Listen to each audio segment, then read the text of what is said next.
Good afternoon, everyone, and welcome. On behalf of the Diocese of Maine, we are so glad you are here. Somebody's being very loud and welcoming. How about that? My name is Sara Gavit. Sounds just like you. Maybe. I could be. Echo. I'm Sara Gavit. I'm with St. Anne's in Calais, and I'm also on the standing committee with the diocese.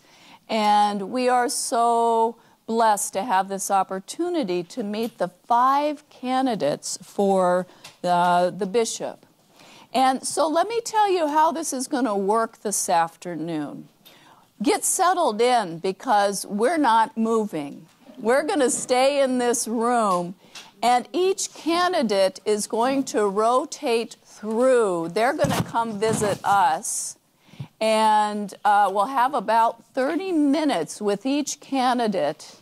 They're going to do a short, brief introduction, and then we'll be able to ask questions.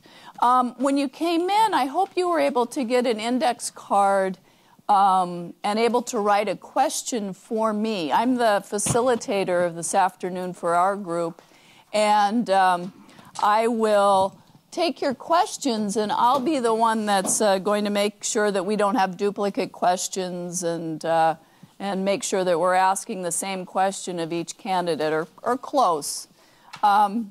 I have to tell you, I have already asked them questions yesterday because I was the facilitator in Augusta. One of the big questions was, who's your favorite football team? So if you want to put that on a card, it's a very interesting question to ask, I think, today. So anyway, this actually, today is, we're getting towards the end of the process. About a year or so ago, there were 2 committees who were appointed to move us forward. There was the Discernment Committee, which were the folks who, who actually interviewed candidates and looked at all the applications. There were over 20 applications. So they looked at that, they filtered through, and then they had a retreat with a pool of candidates back in November, and then presented this slate of 5. And then basically their work was done, and the ball was handed over to the Transition Committee. And they're the folks who have organized these walkabouts and all these other events that are also going to happen. The electing convention, which is coming up on February 9th. And then also we have a couple farewell events for Bishop Lane and his wife Gretchen in May, and then the big consecration in June. So they've been working hard. There's a lot of moving parts to all of this. So the committee's been working hard, and also the staff and all the other committees. So that brings us to today. I invite you, before we invite our first candidate in, I invite you to pray with me, and you should have the transition prayer on that sheet of cardboard in front of you on paper stock. I invite you to pray with me. The Lord be with you. And also with you. Let us pray. God of grace, we give you thanks for all the blessings of our common life and ministries as the Episcopal Diocese of Maine. We thank you for the faithful work of the Discernment Committee and for all who have offered themselves to your service in this season of change. May the Holy Spirit continue to bless the Transition Committee and to infuse this process with the gifts of hope and love. We give thanks and pray for Anne, Janet, Ken, Rachel, and Thomas. May they be filled with vision, courage, patience, and hope as our work of the discernment continues. In Christ's name we pray. Amen. Just one more piece of housekeeping. We're on a tight schedule, and what I discovered yesterday is there is not much time built in between each candidate. If you need to go use the restroom, if you need a glass of water, if you just need to get up and stretch, please do. Just go ahead and do it. You may miss a few minutes of their introduction with the next candidate, but trust me, after yesterday, you're going to need to get up and stretch. You're going to be here for a couple hours. So I just encourage folks to do what you need to do, and it just may mean that you're going to be a few minutes behind, but that's okay. So now I'd like to introduce the first candidate. This is the Reverend Kenneth H. Brannon and his wife, Rachel. Would you like to sit here, Rachel? You and Fred can sit up front. Hi. Hi. Hi. You can give a little intro. Hi, everybody.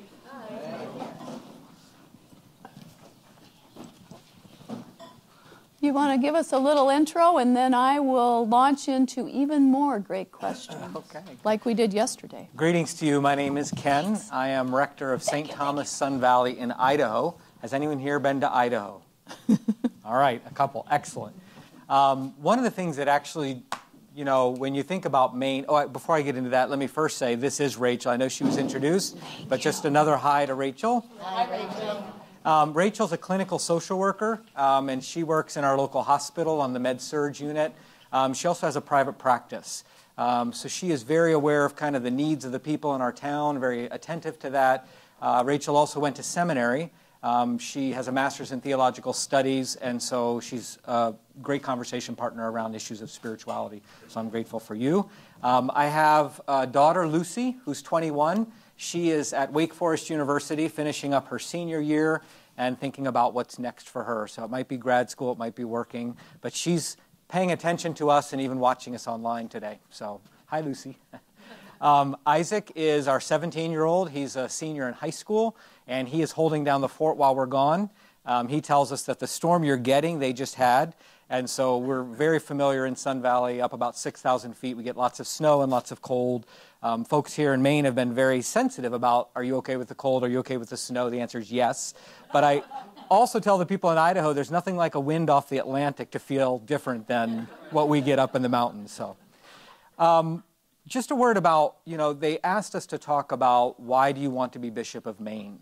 And I will tell you, it is not kind of just pure striving, ambition, those kinds of words. It can fall into that. That's the kingdom of the world.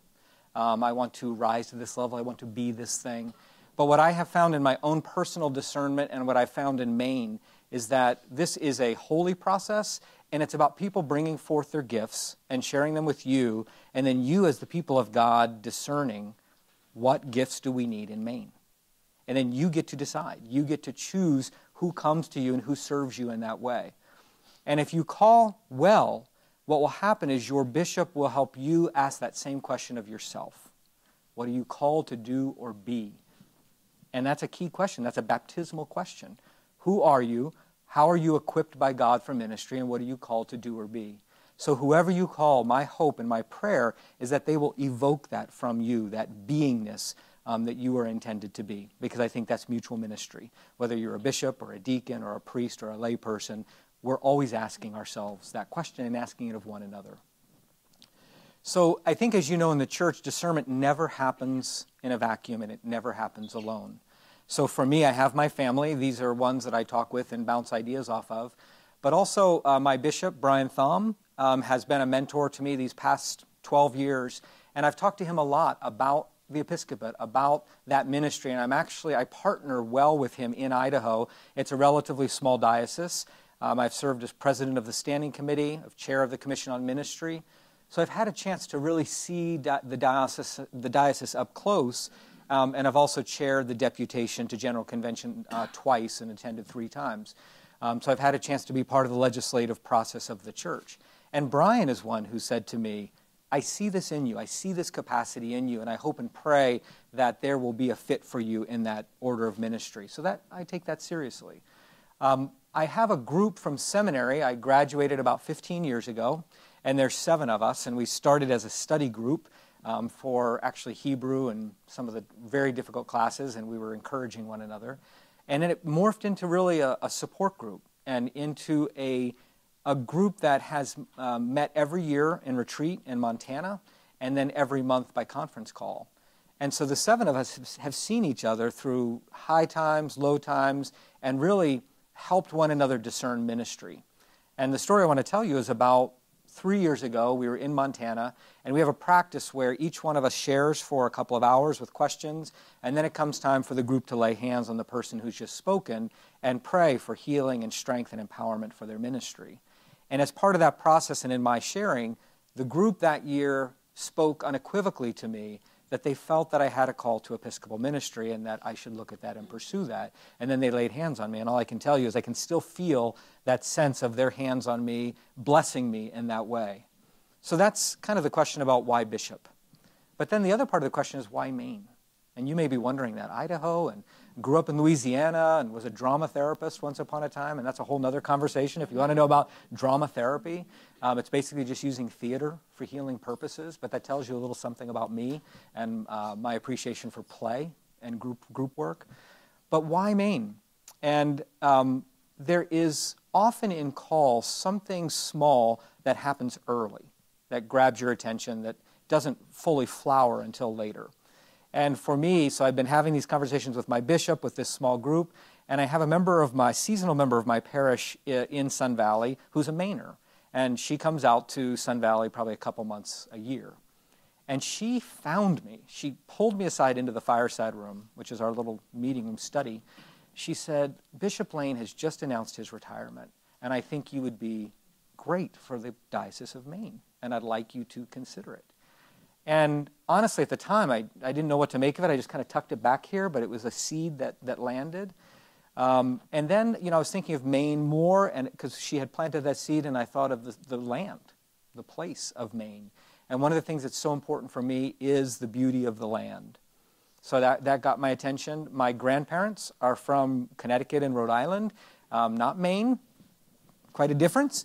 But still that New England spirit, and I would go every year and visit them in Rhode Island. And I still remember cribbage matches with my grandma, and her saying in a high voice, 15 for 2. She was so into cribbage. So those are things that piqued my interest. I wondered about that. But then it was really in meeting the discernment committee first, and this group of 12 people who, in a sense, are you. They're the representative of Maine to us. And they were so prayerful and full of humor and kind of honest, it just made me lean in. And I said, I want to know more about this diocese. And then the transition committee, I have my shepherd here, Fred. I feel like he deserves a special introduction as well. But he's amazing. And he's just kind of walked alongside quietly, ready to help. So the people then was what sealed the deal for me in saying, I would love to be Bishop of Maine. I would love to walk the way with you. Yeah.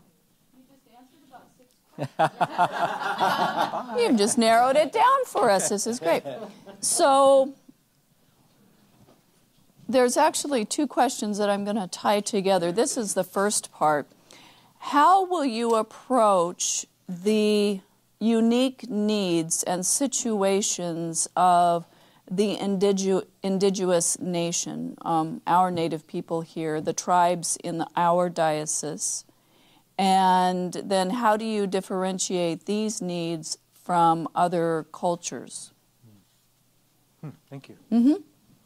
Great question. I have been tutored in this area because I think as a white man, we all need tutors in this area. And for me, it was Ron Brayman, who's part of the Shoshone tribe in Idaho.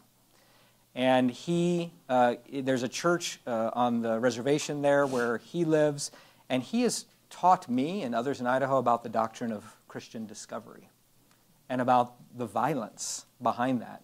And he and I served at General Convention on two occasions. And when you're looking at legislation as it affects Native peoples, he would just sit there quietly and help us understand the ins and outs of that. And so what I would say is I feel like I'm a student in this area. I think I am learning about the impact of colonialism and the ways that cultures have been suppressed and repressed. So I take that seriously, and I would just begin by saying that is a core sin. a little bit like slavery, there's a core sin that somehow gives groups a right to come in and conquer or to colonize. That's my starting place. What I would want to do is, if I was elected bishop, I would probably come and spend a lot of time just listening and figuring out because that's the other thing. It's not a monolithic group. It's not, all Native Americans have this problem, all Native. It's very specific and it's very particular. So I think what I would want to do is come and listen and learn and have you teach me what is happening, what are the impacts on the tribes in this area, and frankly, how can I celebrate or how can we lift up the gift of those peoples? And I think they are different. I think the cultural challenges are quite different between, whether it be African American or Native American. It's not something you glum all together. They're very distinct issues and patterns. I would just simply raise up the giftedness that I would find in that culture. And I also know there's a variety of tribes within the Wabanaki, so it's not just within that tribe. It's not one thing. But I would want to know the giftedness of that. I would want to know the history of that. And I would ask you to teach me, how does the Episcopal Church in Maine, what is our call to that? Yeah, thank you. So, Ken, what is your experience and your approach to other social issues, such as the environment, the opioid addiction crisis, women's rights, and health care? Wow. I know. You want to see lot. that? Yes, I'm going to put that right here in front of me. Right, I think that might be helpful. So I don't see these just as social issues. I see these as the way of Christ. And I would really orient us in the gospel. And I would orient us in the life of Christ. And how Christ walked with and for people, usually who are marginalized or some way downtrodden. So when it comes to the environment, yes. Full out. We have, when I came to St. Thomas Church, we developed a green team. And that team is actually a source of tremendous energy, both within our building, helping us to become more sustainable, but also in terms of advocacy and writing to our legislators and kind of bringing things before us. And I'm part of that green team. And so I would just say that group has helped really sharpen the spear at St. Thomas to say, how do we steward this gift that we've been given, the earth, because it is a gift, and it will not last forever, and how we care for that. That charge to Adam was not to dominate the land. It was to be a steward, to be a trustee of the land.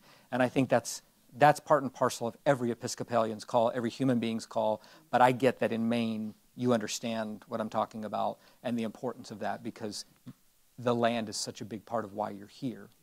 So I'm 100% supportive there. Opioid crisis. This is a crisis that is not just in Maine, that this is spreading across the United States. And I would say in Sun Valley, less so, but in Haley, about 20 miles south, there's a lot of issues, and it's devastating families and it's devastating people. And so I see that as a priority here in Maine and also around the United States. And what I would ask is, what is the spiritual hunger? What's the spiritual need that drugs are the go-to? What desperation, what hurt, what sense of hopelessness is driving the need to utilize that? And so I think it's twofold. One is recovery. How do we treat people and help people recover? And how do we talk about the spiritual issues that precede the abuse of drugs? And I don't think it's either or. But I think it's a priority. And again, I would ask you in your work to help me understand the parameters of that in Maine and what's needed and how the Episcopal Church might respond. Women's rights. In General Convention, I was very active in passing legislation that actually raised up the role of women and had equal treatment for clergy, for example, women who have children in the workplace. So many issues that I think for a long time have been unspoken and have been a struggle, and to say that, kind of corporately as a church, we're going to honor the women who are serving and have them be equal in pay, equal in regard to the men who serve. And there was something happened at General Convention. You might have seen this. There was a woman who was nursing, I want to say maybe a 6-month-old, and she was a delegate, and she tried to come on the floor, and they blocked her. And it wasn't mean-spirited. It wasn't trying to harm her, but they just didn't have, the system wasn't equipped for someone who might be breastfeeding. And it was amazing because it was happening in the back of the house. Gay Jennings was in the front of the house. And she didn't quite know what was happening, but a commotion started because the people, and I remember the main delegation was right behind Idaho.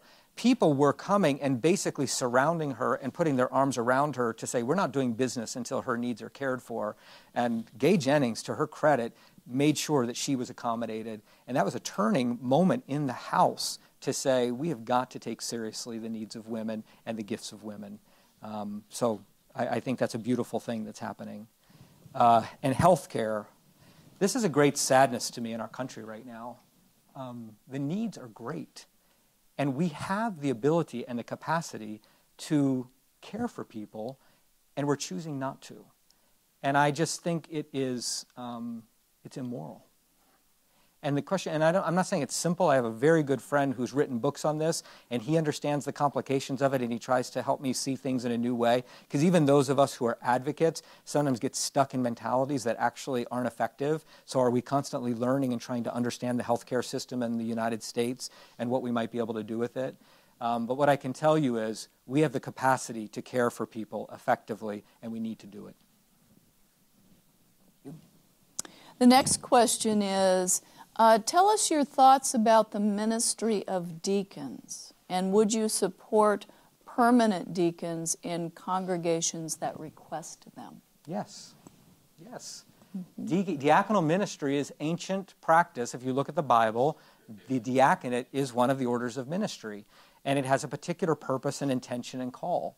And so I think what the question is not about should deacons exist. They should. They should also be well-formed. They should also be respected and honored. I think the question is, how do deacons serve? My understanding of the diaconate, and I think some of you are probably deacons here and you can correct me, I see the deacon as standing at the threshold between the church and the world, and in a sense has a vision on the world and the needs of the world and making sure the church never forgets those needs, but is also in the church and interpreting the needs of the church to the world. It's this amazing bridge between the church and the world. The priest, that is not their primary function, their primary charism. The priest is one who gathers people to the table. It's a particular call, it's a particular gift. And then the bishop, obviously, is overseer, connector, empowerer of gifts, who ensures that churches are not parochial, but see beyond themselves into the wider diocese. So I think my hope is that deacons can be empowered to be who and what they are, what they're meant to be in the classic sense. The concern I have is that the deacon becomes the catch-all for everything the parish needs. You know, we can't afford a priest. The bishop doesn't come very often. Only some of the lay people are involved. And so suddenly you have this deacon who's like juggling how many balls? And I think that is actually a disservice to the order of the deacon who has a particular call. So I think every church, with the help of the bishop, needs to think about how do we empower diaconal ministry? How do we ensure that the priests are coming and celebrating and providing for the church? And is the bishop present? And are the lay people, again, back to my very first thing, are lay people identifying their call to ministry, and are they living that out? When all the orders of ministry are functioning, then the diaconate finds its proper place. But I do think it's like if you have a dysfunction in your body and other parts of the body start compensating because other parts aren't working, that's my concern. In Maine, in Idaho, we have lots of deacons in Idaho, and that's one of my concerns, is that they're able to actually do their ministry. How do you see yourself supporting the very rural churches of Maine? Visiting. Listening. Seriously. I'll tell you why. I am at St. Thomas Sun Valley. It's a large program-sized church. It's well-resourced. And when I got there, there's many, many rural churches in Idaho. I would say probably 2/3 are rural, most without stipendiary clergy. And I arrived at St. Thomas unwittingly and quickly sensed that there was a divide, a distrust, a resentment. I mean, I can go on. There was this sense of the haves and have-nots. And I was in this position, and I got lots of, kind of side comments at convention, and I knew it wasn't about me. It was about something larger.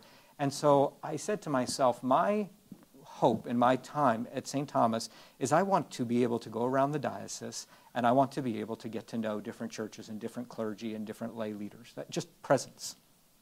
That has made a huge difference because they see someone from St. Thomas Sun Valley who goes to Clericus every time in Shoshone, in this tiny little Christ church, and gathers around the table with all the rural churches. There's not a sense of, I mean, to be honest, in the past, sometimes rectors were like, I'm not going to go to that. I go. Or in my role as chair of the Commission on Ministry or Standing Committee, I'm engaged at the local level. So I want to take seriously the idea of presence and just affirmation and being with.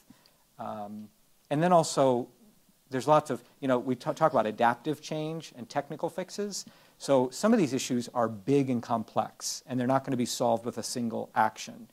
But adaptively, I would just say we've got to think of ways to connect churches with one another and share ministry and collaborate.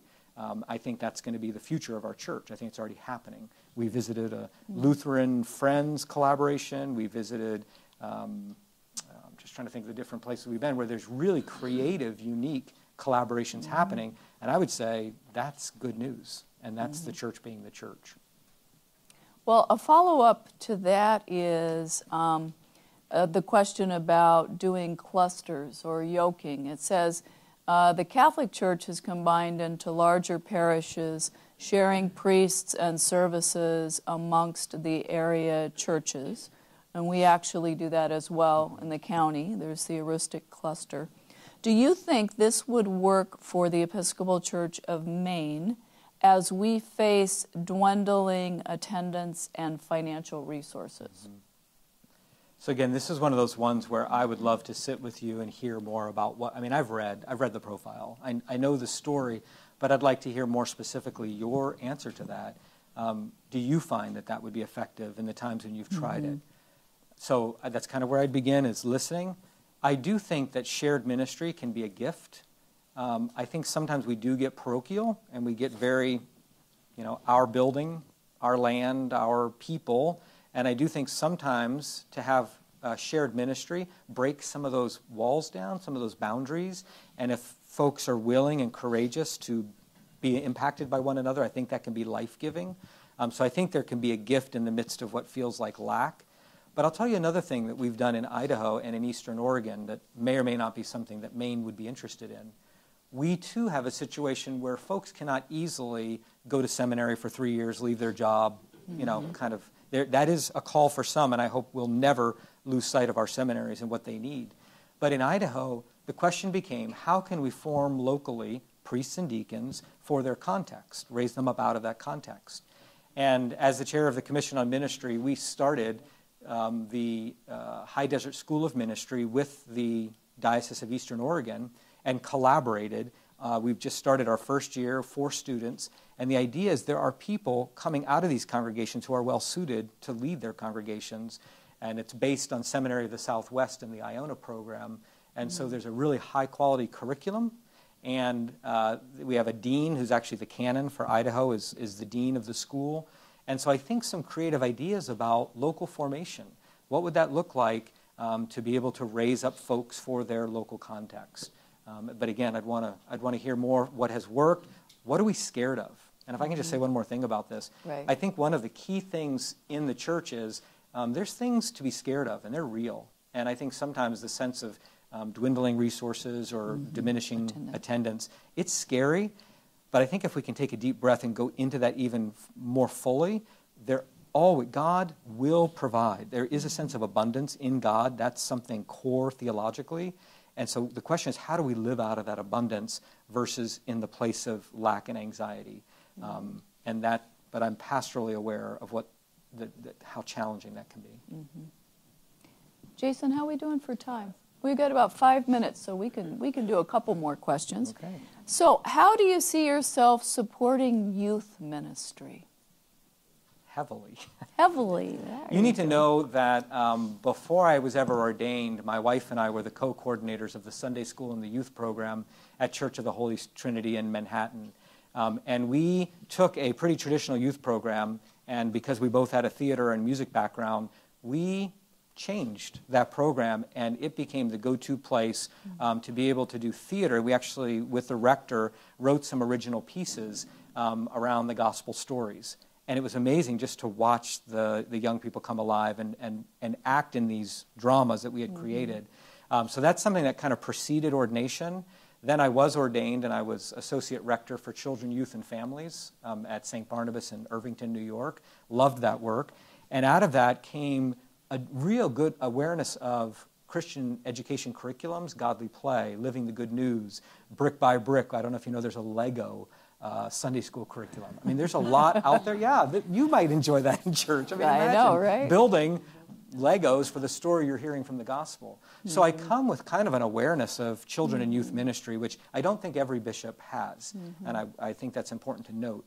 But also, I think in my teaching of the confirmation class at St. Thomas, that's a place of vitality. I can't wait to get to confirmation class with our 8th and 9th graders because they make me laugh, and they're super curious, and they say things that sometimes adults aren't able or willing to say.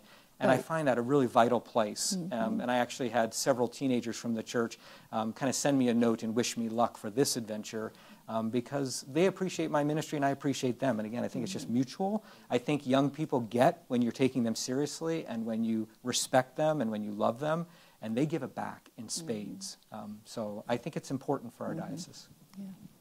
So this is a very important question, Ken. Are you ready? I know what it's going to be because you did this to me yesterday. I did do this to you yesterday. The question is, are you a Patriots fan, a Red Sox fan, a Bruins fan, and a Celtics fan? We're just asking. I have a really good friend who's a Patriots fan, and he is intense. I've never seen someone love a football team as much as he loves the Patriots, so I get where many of you are. I'm a Saints fan. And that's especially dangerous right now because we may face one another. But I grew up in Mandeville, Louisiana. I still have family that lives in New Orleans. And I think you wouldn't respect me if I abandoned my team because I was applying for Bishop of Maine. Right. So I'll just say the Saints are my team, and may the best team win. There you go. There you go. Is that right? Good job. Yeah. Thank you very, very much. You. I think we're good. Our next candidate is in the wings. Well, he's actually in the room. He's not even in the wings. Here he is, and here he is now. Facilitator, she has them all organized. I'm not looking. This is the Reverend Thomas James Brown. Welcome so much.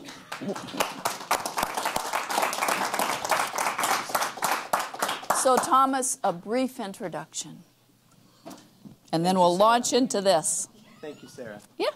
It's great to see all of you, and it's helpful to me to have some sense about who's in the room. And what I mean by that is what towns or what churches are you? I see that Bangor is here, and I see that Calais is here. Who else is here? Deer Isle. Deer Isle, St. Brendan's. Several churches, I can't call you all, but great. Others, and from St. Andrews in Millinocket, great. Brewer. And St. Patrick's Brewer. Wonderful. And St. Margaret's. Wonderful. Good, good, good. I live in the land of joy and gratitude. I begin there because it's true. It's a gift, I think, that God has given me, and one that I nourish through a disciplined life of prayer. When I say to you that I live in this land of joy and gratitude, what I mean by that is that I try in everything, as a son, as a brother, as a spouse, as a priest, as a baptized child of God, I try to understand that everything in life there is an occasion to be grateful for. And when I feel grateful, I feel joyous. And when I feel joyous, I feel grateful. And I would want you to know that that's a foundation of sort of who I am.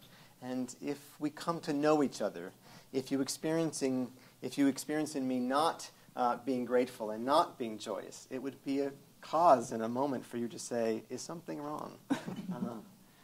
I grew up in a very small town in Michigan's Upper Peninsula called Bruce Crossing. It's smaller than all of your towns, in terms of where your churches are. You might live in a smaller town, but all of your towns where your churches are bigger than the town in which I grew up. We went 5 miles away to church. That was a little bigger town, actually. And it was called Ewan, was the name of the town where the church was. Bruce Crossing was the name of the town where I grew up.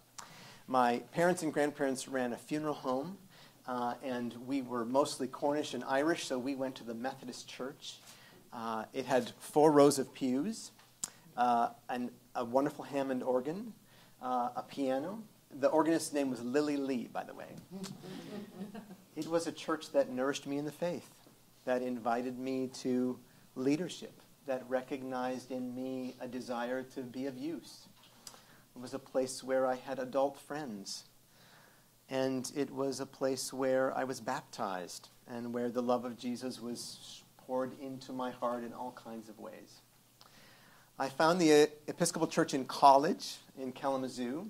I was ordained priest and deacon and priest at the Cathedral Church of Christ the King in Kalamazoo, a very tiny congregation of about 50 people on a Sunday.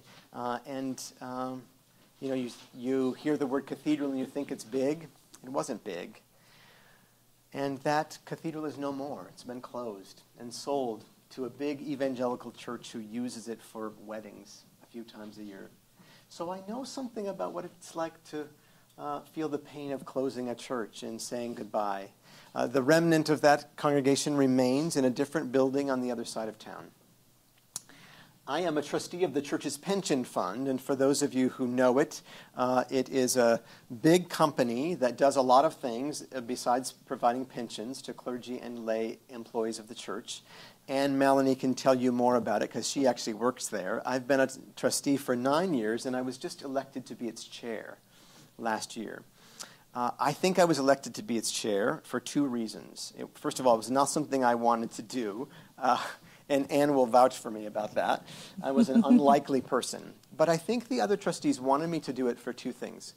One is, for 9 years, I have been a leader in saying loving and hard things to the president of the company. That's not always easy to do, but it is something that when we have a position of oversight, we have to do. The second reason, and I hope the more important reason that I got elected to be the chair of the board, is that I, for 9 years, have been a leader in calling us to be a praying community, calling us to be a group of trustees charged with this incredible responsibility to care for the church. We have to be spiritual leaders grounded in a life of prayer. And I suspect that more than anything, is a reason why I was invited to gather this group in the way that I do now. Let's see, what else? I love to drive. I don't know how to be a bishop, but I know how to drive a car. I love snow. I'm very excited about the blizzard that's coming. Oh. It's true. I most want you to know that I seek to be a faithful disciple of Jesus and to share that with whomever I can. And to do that in the way that I think you want to do that. What you say in your profile is you want a bishop who can help you and us together articulate the faith, and to do that in a way that is welcoming and inclusive. I embody inclusion by the very fact of who I am, and we could embody that together. But I do think that our life in Christ is essential. I would look forward to connecting us, both with each other across the diocese, but also across the Episcopal Church, and beyond the Episcopal Church. I think we have to be really open to our brothers and sisters of other faiths and people of no faith. So I'll say more about myself, but I want to get to some of the questions. I'm deeply eager to be with you. Well, we have a lot of good questions here, so you're off and running. So you talked about your prayer practice. So can you tell us more about your daily practice of prayer, and how do you maintain that when you're traveling, when you're driving everywhere? How do you do that, and what are your other spiritual practices that feed you? There are 2 things that come to mind. One is that I am deeply committed to 8 other men. 1 is a bishop and 7 others are priests. We are 9 together. We've been together for almost 20 years. We meet twice a year, 3 days in November and 3 days in May. They know everything about me, and I know everything about them. And I am accountable to them, and I am honest with them. They know my failures, and they know my successes. And that is a place of prayer and a place of support. I regularly make my confession to a monk who is a wise friend and mentor and someone who helps me be honest. I very much am fed by the daily practice of morning prayer. When I was ordained 21 years ago yesterday, I had to sign a covenant that my bishop made me sign, saying that I would either attend morning prayer at seminary every day or say morning prayer and evening prayer. And I was young and obedient, and I did it. And my life is richer because of that, and I have maintained that. So those are some of the concrete ways. My life with Tom is a prayer.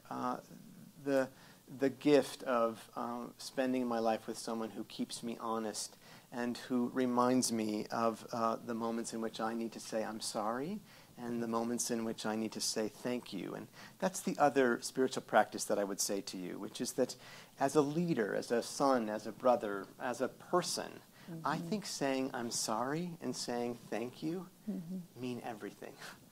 I don't know about you, but if I say I'm sorry, it's immediately a kind of bridge for someone else potentially to cross. And saying thank you is just everything. Thomas, you had mentioned that there's a group of people that know everything about you, your successes and your failures. Would you please share with us one of your experiences with failure in your ministry, and what did you learn from that? Something you feel comfortable sharing with us.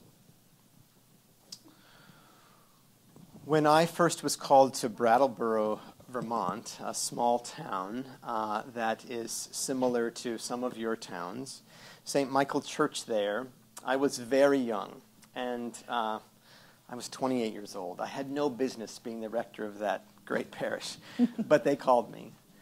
We were early on. I'd been there probably about a year and a half, and there was an opportunity to be engaged with a homeless shelter in town. And I, like you, thought, well, this is what we need to be doing. This is the thing. We just need to make sure that we clear out the undercroft and forget about the rummage sale and change everything, and we'll be the place that will host the homeless shelter for the town of Brattleboro.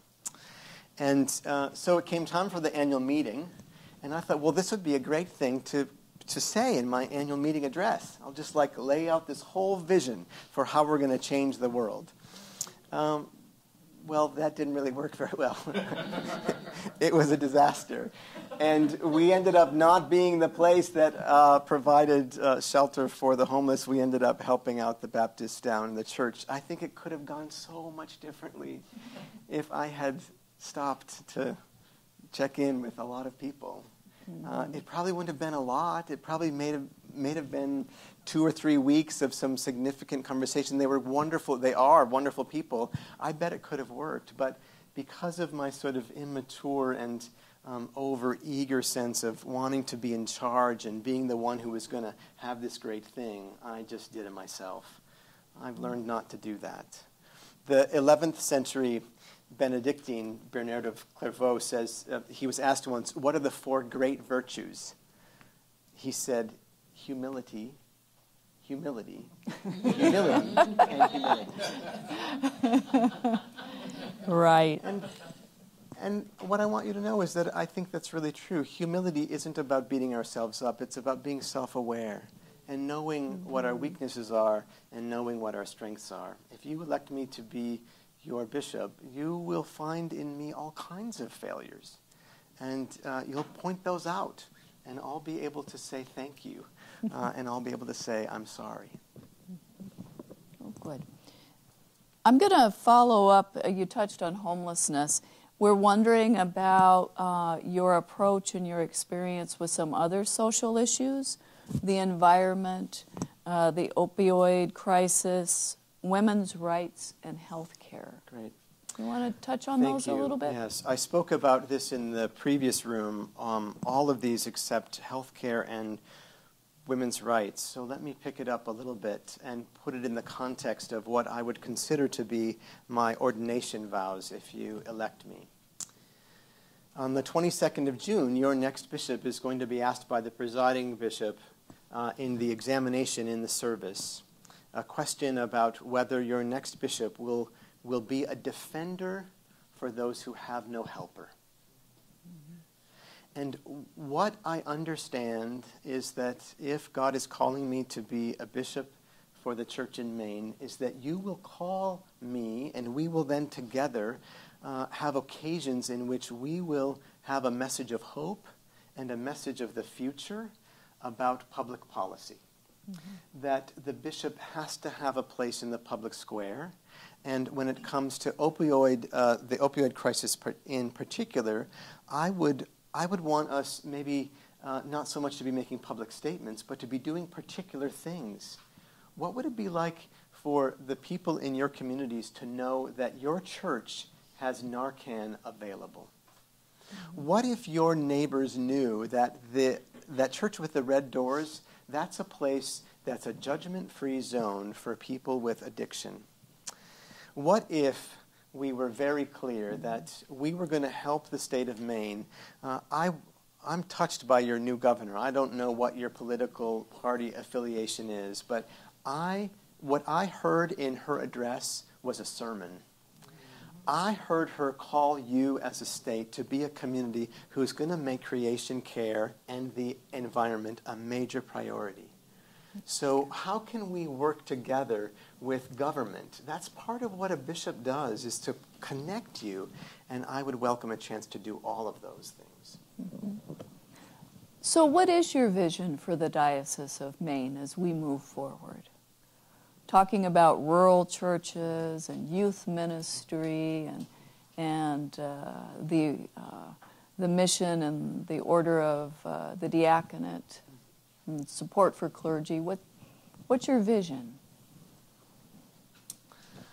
When I think about vision, I think about a sort of 10-year long time. You have a great history with your most recent bishops, Knudsen and Lane. And one of the things that I would love to build on is their strengths. I think of addiction and recovery as being one particular strength. I think of the 21st century and all the changes. Bishop Lane has been terrific about that. But this question about vision, I think about each of them served for about 10 years. So let's say that I served for 10 years. One of the gifts that Tom and I have, and a great joy for us, is to gather people around our table. And I know that Maine is big, and I know it's hard to travel, but it would be really important to me to make sure that clergy and their families were invited to have a meal with us from time to time. As a young priest, I remember feeling so honored and thanked when the bishop invited me to her house. It was a big deal. And I'm not suggesting that it is the deal. I'm just suggesting that being in relationship and connected with the deacons and priests, retired and active, is an essential piece of that 10-year plan. I think another piece is I would want you to know that a gift of mine is building a team of people around me who challenge me and who also support what it is the plan is. So that means that the diocesan staff has to be very clear that our primary job would be to support you in your parishes. What the bishop and the staff are called to do is to make sure that you have the resources that you need, helping you get the resources you need to do the mission that God has given you. So in 10 years, the next presiding bishop comes. There's a great celebration. The presiding bishop invites the entire house of bishops, all the other bishops of the church, come for my retirement party. Not because it's me, but because the Episcopal Church in Maine is now the model for what we want the whole Episcopal Church to be. That's the vision. There you go. How do you make sure that people with disabilities are fully included into the life of the church? The first thing is for us to be clear about who makes the welcome. It is God made known to us in Jesus Christ who makes the welcome in our churches. So I would want to make sure that whenever we're speaking about inclusion, about any topic, that we're grounding that in our faith. Our institution and our churches may be in decline. Some of our churches, by the way, are not in decline, including yours. But our faith is not. And so the message to people with disabilities, we're very good about sending explicit messages of welcome to particular communities. And I think this is a community that we have some growth to do. And it's not just about physical disabilities, though it includes that. I think, so the message is that it is Jesus Christ who welcomes you. And then the second and third things follow.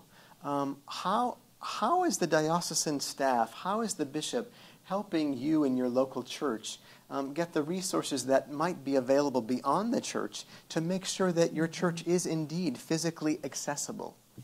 But what about our worship? And what about our reliance on print material? What about our reliance on there are all kinds of ways in which one is disabled. And that's a whole audit, if you will, process that we could spend a year focusing on in terms of welcome. How will you approach the unique needs and situations of the indigenous nation, our native people here, the tribes in our diocese? I think the first thing is to make sure that the bishop has a place at the committee that is already working to raise awareness about this. So your next bishop receives, I hope, an invitation to join you in that conversation.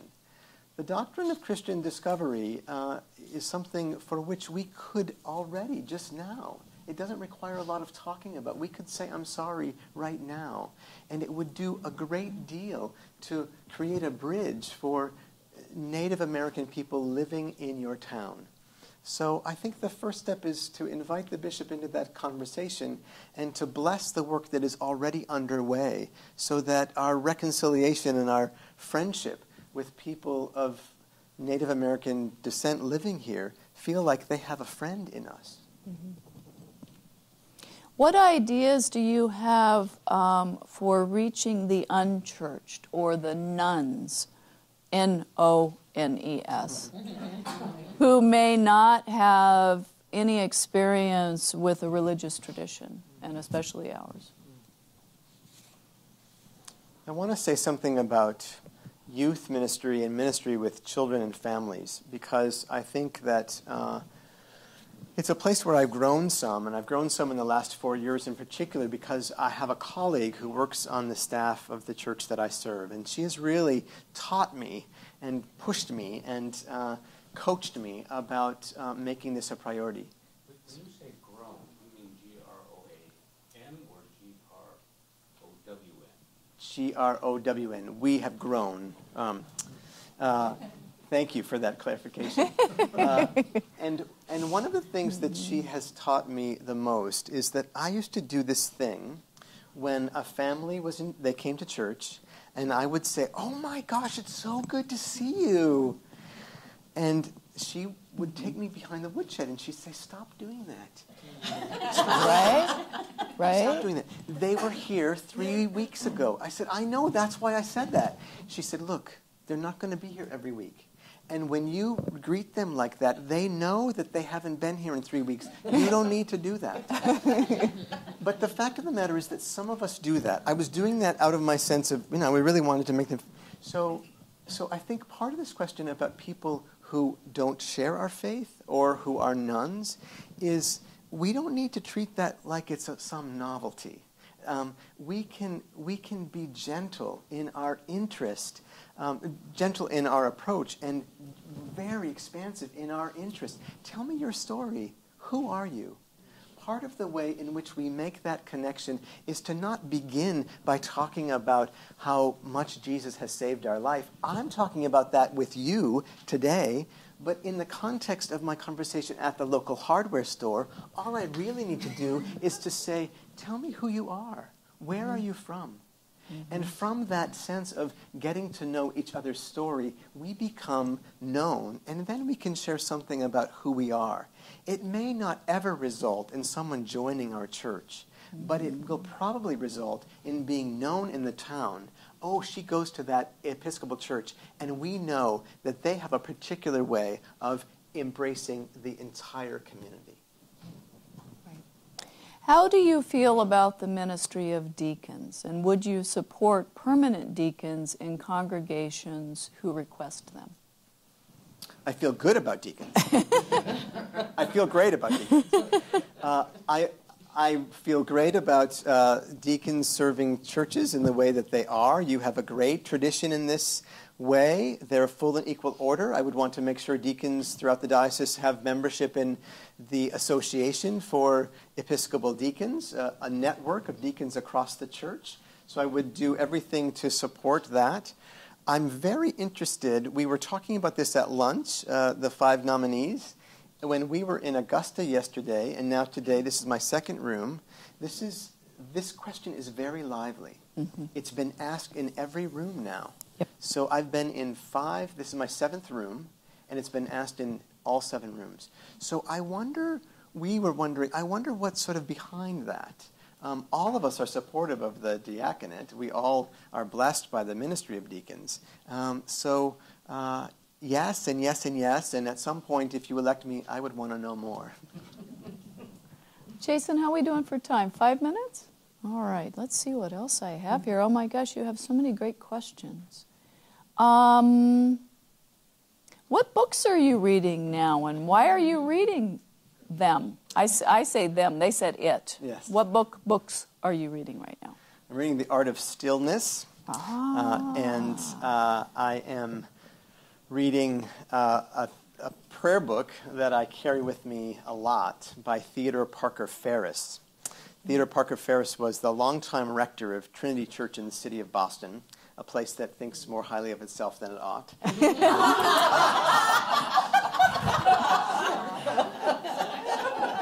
But Theodore Parker Ferris did not think more highly of himself than he ought. He was a beautiful, beautiful preacher, and I never knew him. He died in office in 1972, but not before having written and now are published almost every one of his sermons and several of his prayers, some of which you know from the prayer book, but many of which you don't know probably unless you know Dr. Ferris's work. So a woman in my parish gave to me an out-of-print edition, very thin little book with a bunch of his prayers, and I carried around with me most of the time. And so that's been my companion, especially in the last couple of days. All right, one final question, and this is really important. We need to know. You don't have to ask this. Okay, well... Go ahead. All right, we just need to know, are you a Patriots fan? Of course. Red Sox fan? Yes. Okay, Bruins? Yes. All right, and Celtics? Yes. Okay, all right. Especially. Yay! Thank you very much. Yay! Still fit in one more, Sarah. What? Well, we have 2 minutes. Is there anything else that you want to ask us or say to us? Thank you. Yeah, come on. I really Use your would. time. I really do want you to have a sense of myself as someone who is offering himself because others have encouraged me to walk this way with you. So I remain open, and one of the ways in which I'm remaining open is to think about something that the late Mary Oliver, who just died, 2 days ago, she was once asked, how do you know if something is a calling?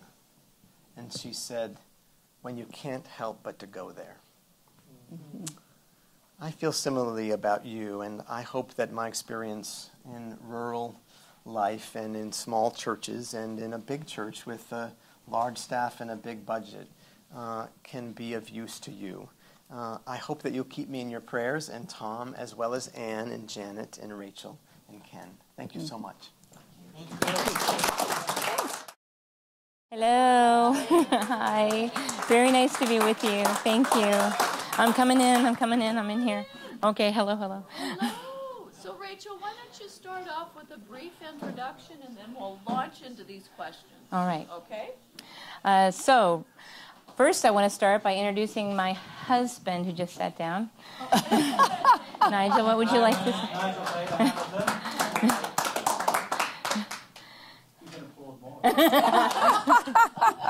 I'm the rector of St. Augustine's in the Woods Episcopal Church in Freeland on the south end of Whitby Island.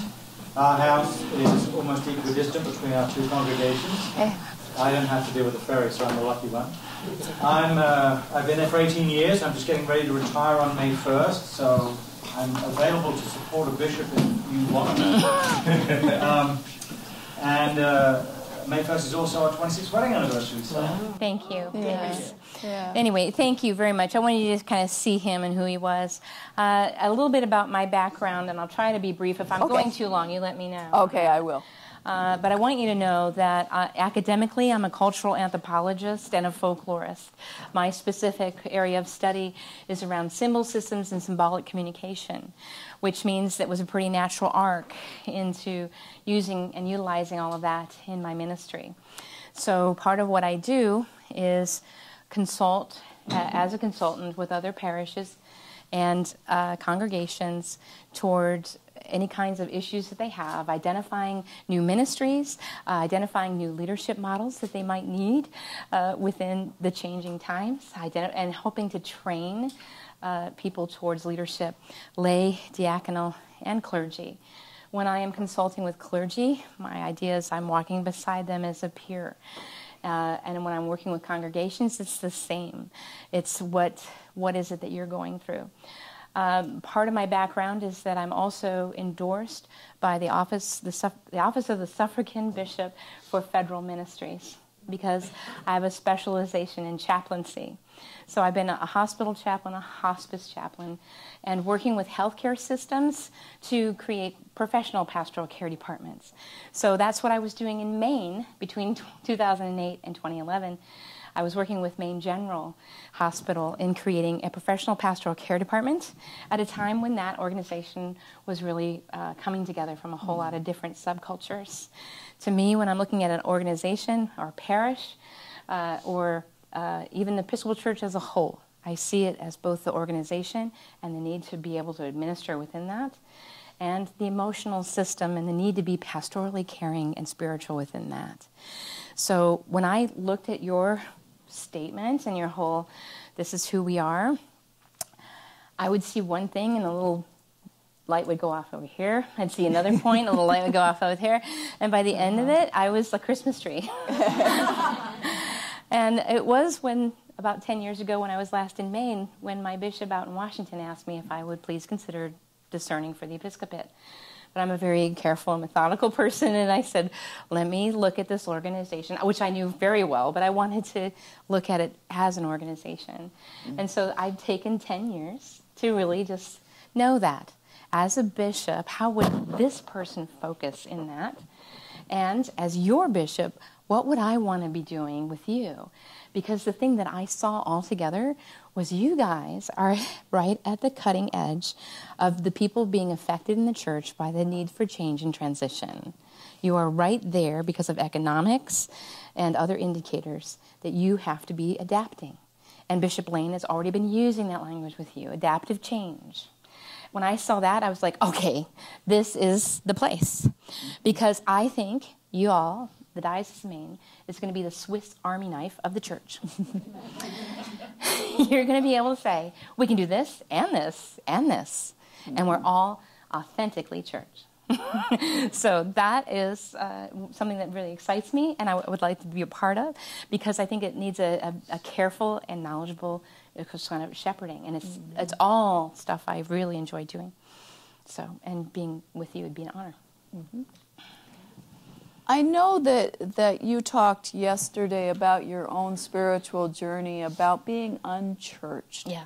And one of the questions that we have today is, how do you see your role as as approaching people who are unchurched or have never been to church or never experienced Christianity? You know, what are your ideas about that?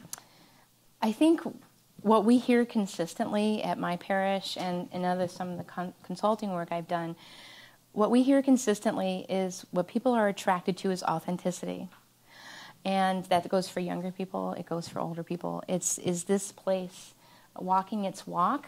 So that means social justice a lot of times. Is this place also, you know, a place where I'm accepted and welcome and can be a part of my prayer life and support me where I am? For me, my exposure to it was basically having an anthropology project where I had to go and study a Trappist monastery. That as a college student, where I kind of went in and had this experience that was deeply profound because they were authentic in their prayer life and how they understood God. They weren't running around telling anybody they were going to hell.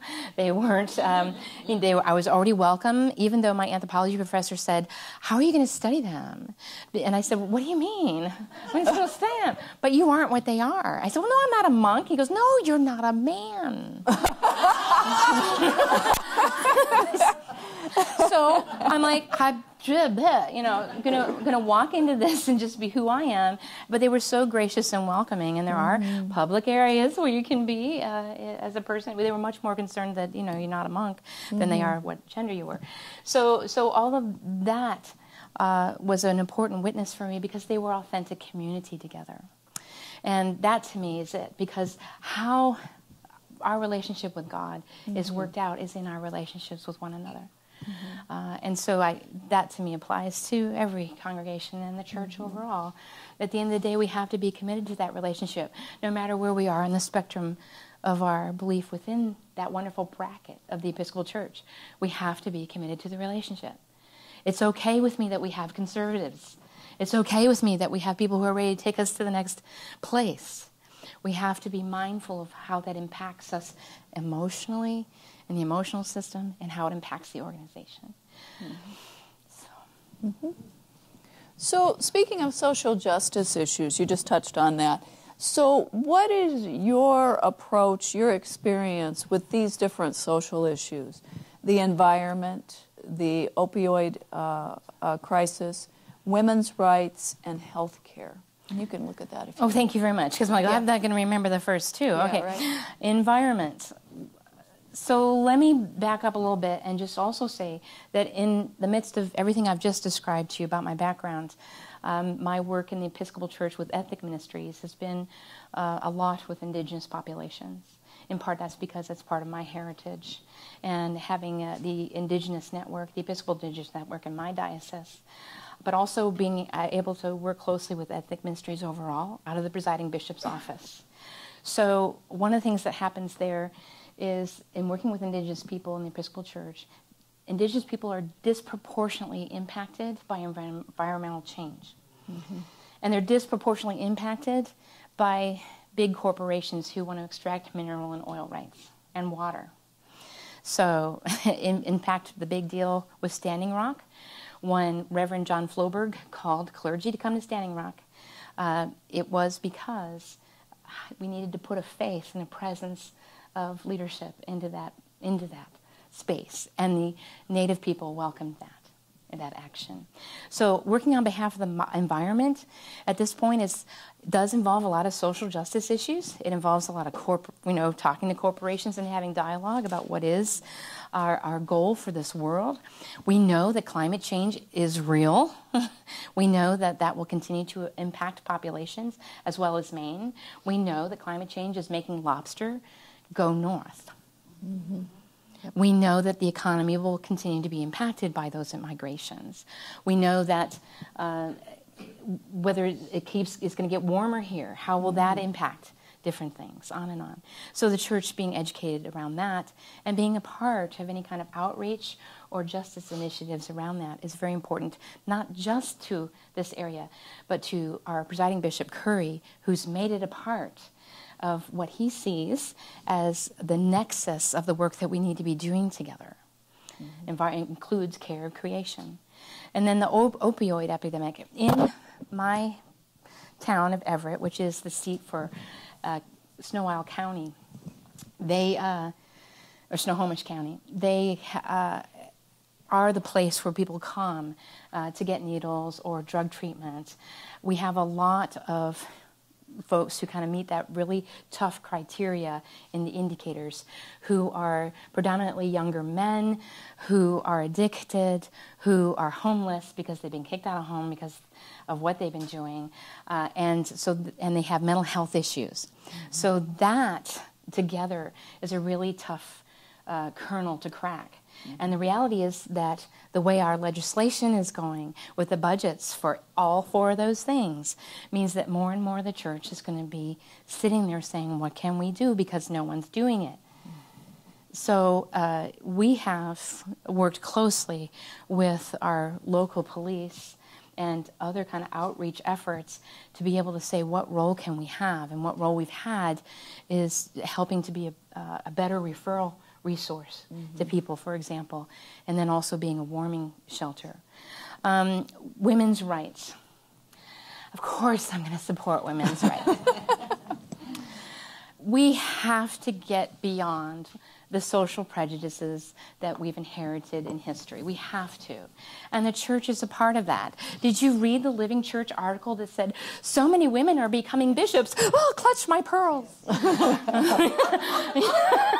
It's just like, and they even got so upset about it, they wrote to Todd Owsley, who's the bishop who oversees bishop's transitions, and they said, why is this happening? Are there more than usual? And he said, I'm sorry to make fun of it, but he said to them, no, it is a normal amount and number of bishop searches going on at this time. This is not unusual. What's new to you and why you're paying attention is because of the changes that it means. That women are there and minorities are there for the first time. And you know what? Another minority would be going in if I become your bishop because of the First Nations. So that changes the status quo. Amen, hallelujah. Yeah. So that is part of, I think, where the synergy is going in the church, regardless of who becomes a bishop there. We're going to have to change. If we're asking parishes to change how they operate and be, we're going to have to look to that house of bishops and say, it's your turn. Because the organization informs the system. So, Rachel, we have a question here. I think I answered the whole healthcare thing. You did. Okay. You're good. You're good. So, how do you deal with adversity? Do you deal with it directly, or do you delegate it to somebody else, or do you avoid no problem. it? Go talk to them. I know. So part of that whole healthy response in the emotional system absolutely means that we have to be healthy in how we are and walk into those things ready to talk to one another. There's a wonderful course that has come out recently from the church called Civil Discourse, which I recommend to you. And that curricula talks about how do we have difficult conversations. And there's also some really good management stuff for clergy that are crucial conversations. That's a whole nother training way of how to have difficult conversations. There's also critical conversations, another course of how to have those conversations. So it's vital that we understand why our buttons are getting pushed and what to do about it and take responsibility for it. Because at the end of the day, we are making a promise to be in relationship with one another as a church and as Christian people. So I would say that I need you to refresh me here. I know. Like, how do you deal with adversity? Conflict. So we have to be direct. So what I do, and I'll give you an example. I had a person basically come into my office and sit down when I was the new priest at a congregation, and they said, I have to tell you that I object to everything you are. And I said, tell me more. I just got really curious, and that's the place to go, because curiosity promotes creativity. Right. If we get rigid, we've shut it down. So curiosity promotes creativity, and I'm saying, tell me more about why I'm nothing that you ever wanted. And so, and encourage it. So if we take it personally, we've missed the opportunity to actually engage a genuine relationship, because that's what we're doing in that moment. So as he went on, it came out that he actually wished he was Russian Orthodox, but there wasn't one in town. And so I said, I'm really concerned about your spiritual life and your needs, because you need to be able to grow in that, in your relationship with God. And so what can we do? And then we decided that he would stay there, but that we would touch base about things if I ever went off the rail. And so we did that in an ongoing way. So over 8 years, we touched base with one another, such that we are now at the point where 2 Sundays ago, he came up to me and said, I saw this wonderful documentary on Native Americans you have to see. So the relationships take time, and we need to allow people their crunchy margin. As long as the commitment is a mutual commitment to being in relationship, then we can figure out how to live together. Very good. So this is a question, and only answer this if you're comfortable, but would you please tell us about an experience that you've had in your ministry that actually it was a failure? Can you tell us something that you felt like you failed, or the ministry failed, and can you tell us how that So I'm going to do a Thomas Edison on you. Ah, there we go. When Thomas Edison was interviewed, after he finally created a light bulb, the reporter said, how many light bulbs did you have to make before you got to this one? And he said, about 10,000. And the reporter said, what was it like to fail 10,000 times? And he said, I never failed. I found 10,000 ways how not to make a light bulb. And that's how I feel when I hear that language. Yeah. It's like part of when we use language of failure and shame and kind of say to each other, well, that didn't work. Why do you think that was going to work? Or we've never done it that way. The 7 last words of the church. When that language happens, we have to remind ourselves that one of our obligations in that mutual relationship commitment is to create a safe space for one another, to try it on, try it out, to be creative and to be playful, and to say, I want to do this new thing, and not to immediately sit on the head of that, but say, okay, let's be curious, try that out. I'm willing to be there if you try that out. I'll go to that new liturgy. I'll give you my feedback. And then realize that at the end of the day, we are children of God, and children play, and children need to be nourished, and they need our affection, and we still have that child inside of us. How many people here don't draw in coloring books? And how many do? Because there's something about that re-engages us with something very simple. And science tells us that when we take 20 minutes in a creative activity, whether it's this is what I want to do at church or this is what I want to draw, that we change, our brain chemistry changes, and we're suddenly in a much more open-hearted space and a relaxed space. And that's where we need to get to as a church in order to really talk to one another about what do we need to do together next. So a time when I kind of had a failure, or a time when I realized this needs to be different than I thought. We had basically given ourselves a loan from our endowment. My parish is only one of 2 that manage our own endowments. The rest use other investment resources like the diocese or the Episcopal Church. So in managing our own endowment, we were able to say we're going to give ourselves a loan to, for 2 years, support a staff position for an educator to work with our young adults and our kids. So we thought, because guess what? That's the model. It's the old model. We need that, so let's pay for that. But we realized that it wasn't going to be self-sustaining in the way that we had really hoped. It wasn't going to grow enough to support that over time.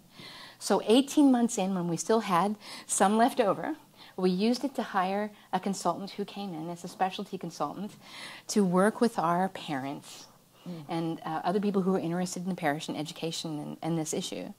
And by the end of that consultation, they had created a completely volunteer model that is extremely creative and takes rotation in a way that's constantly interesting to them and to the children, and includes all the sort of usual things you'd hope for, godly play, Rite 13, all of it.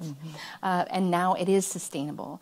And they bring on 2 new people every year and allow 2 other people to go out. So you learn.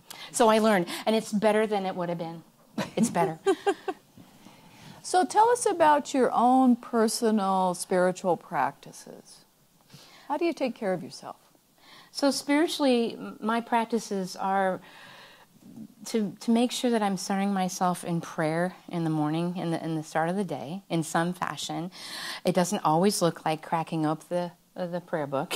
Sometimes it looks more like a native tradition for me. Sometimes it looks more like just simply being in the car and being intentional about how I want to focus my day and asking that question. The same is true in the middle of the day. I have a little placard in my office that I put on my doorknob that says, please keep out praying inside. It's just kind of like one of these things. So taking a little sabbatical moment in being intentional about that during the day. And then, of course, at the end of the day, kind of wrapping that up in a similar way. But I'm also aware that for me, my spiritual expression is not separate from how I walk. And again, in Native identity, it would be unthinkable to separate those two things. It's always a mindfulness of Thanksgiving, a mindfulness of our impact on creation, on another person. The leader has to be concerned about the life of the whole village. A leader isn't a leader because they get put up above people, but because they're in the circle and they've been given specific responsibility for taking care of the people in the village. So that kind of mindfulness. But what I really like to do is what John Muir used to call sauntering. And I don't hike, that's far too athletic. I saunter through the woods with my dogs. I saunter up mountains. 2 years ago, I went on a service trek to the Himalayas, taking needed goods into a clinic, remote Nepal clinic that was up there for the Sherpa community. And that experience really tested me. But spiritually, I did it, and it was really great. So nature is a very important part of my own spirituality. Great. So now let's talk about the diocese a little bit. Okay. So how do you see yourself supporting the very rural churches of Maine? The rural churches of Maine, we have parallels I can talk to you about in Washington. The deep sort of need, I think, is to assure connection and create connection, and that is very challenging. And connection that's meaningful to them. Can't just be organizational and on paper, and this is what y'all are expected to do. It has to be relational and in the emotional system. So it's not just, here's the latest policy for you and show up at this meeting. It is on a regular way touching base to say, how is it going? And as a bishop, I would see a real need to sit down with the leadership of our smallest congregations, and all our congregations, but just to say, what is it you need? Because one of the things that we have in the church is a tendency to say that our smallest congregations somehow are not as interesting or important or worthy of our gaze than our cathedral or some other large parish, when in fact we know from statistics that 70% of the churches in the Episcopal Church have 60 people or less. So that's where we need to continue to go. And helping them be facile and be valid and be validated within the context of the diocese. And the communication thing, it really is all about communication. It is about picking up the phone. It is about being the one that's willing to go out there and have the conversation instead of always asking. Because we get very Seattle-centric where I am. And so people out in the peninsula, that's one of the reasons I'm willing to go where they are as a consultant. And then I don't just leave them after that. I'll go back every year to visit. How is it going? How is this doing? And call me anytime if you need an additional resource. So, very good. All right, I'm going to ask you the deacon question. Thomas says that this has been asked in every single session. The deacon question. So how, as bishop, how do you see your role in relationship to deacons? Permanent deacons. So permanent deacons, that relationship is obviously one that's unique, right? Deacons belong to the bishop. And so for me, deacons would need to embody that sort of gracious leadership, which itself is a currency that's invaluable. I don't know if you've looked at Eric Law's stuff from the Kaleidoscope Institute that comes out of his work with the presiding bishop's office in ethnic ministries. He eventually kind of spun off and created his own. And it's a consulting process for congregations for greater sustainability and thinking about stewardship more broadly. And so I would think that the deacons, in part, are going to be a real part of how do we steward our communities as assets, people assets, stuff assets, relational assets, leadership assets, and wellness. So the deacons, for me, as a bishop, would be really attuned into that. Right. And in terms of what I heard very clearly, both in the profile and in communication with people in Maine, is a real concern about the deacons kind of either retiring and not being replaced at the same rate.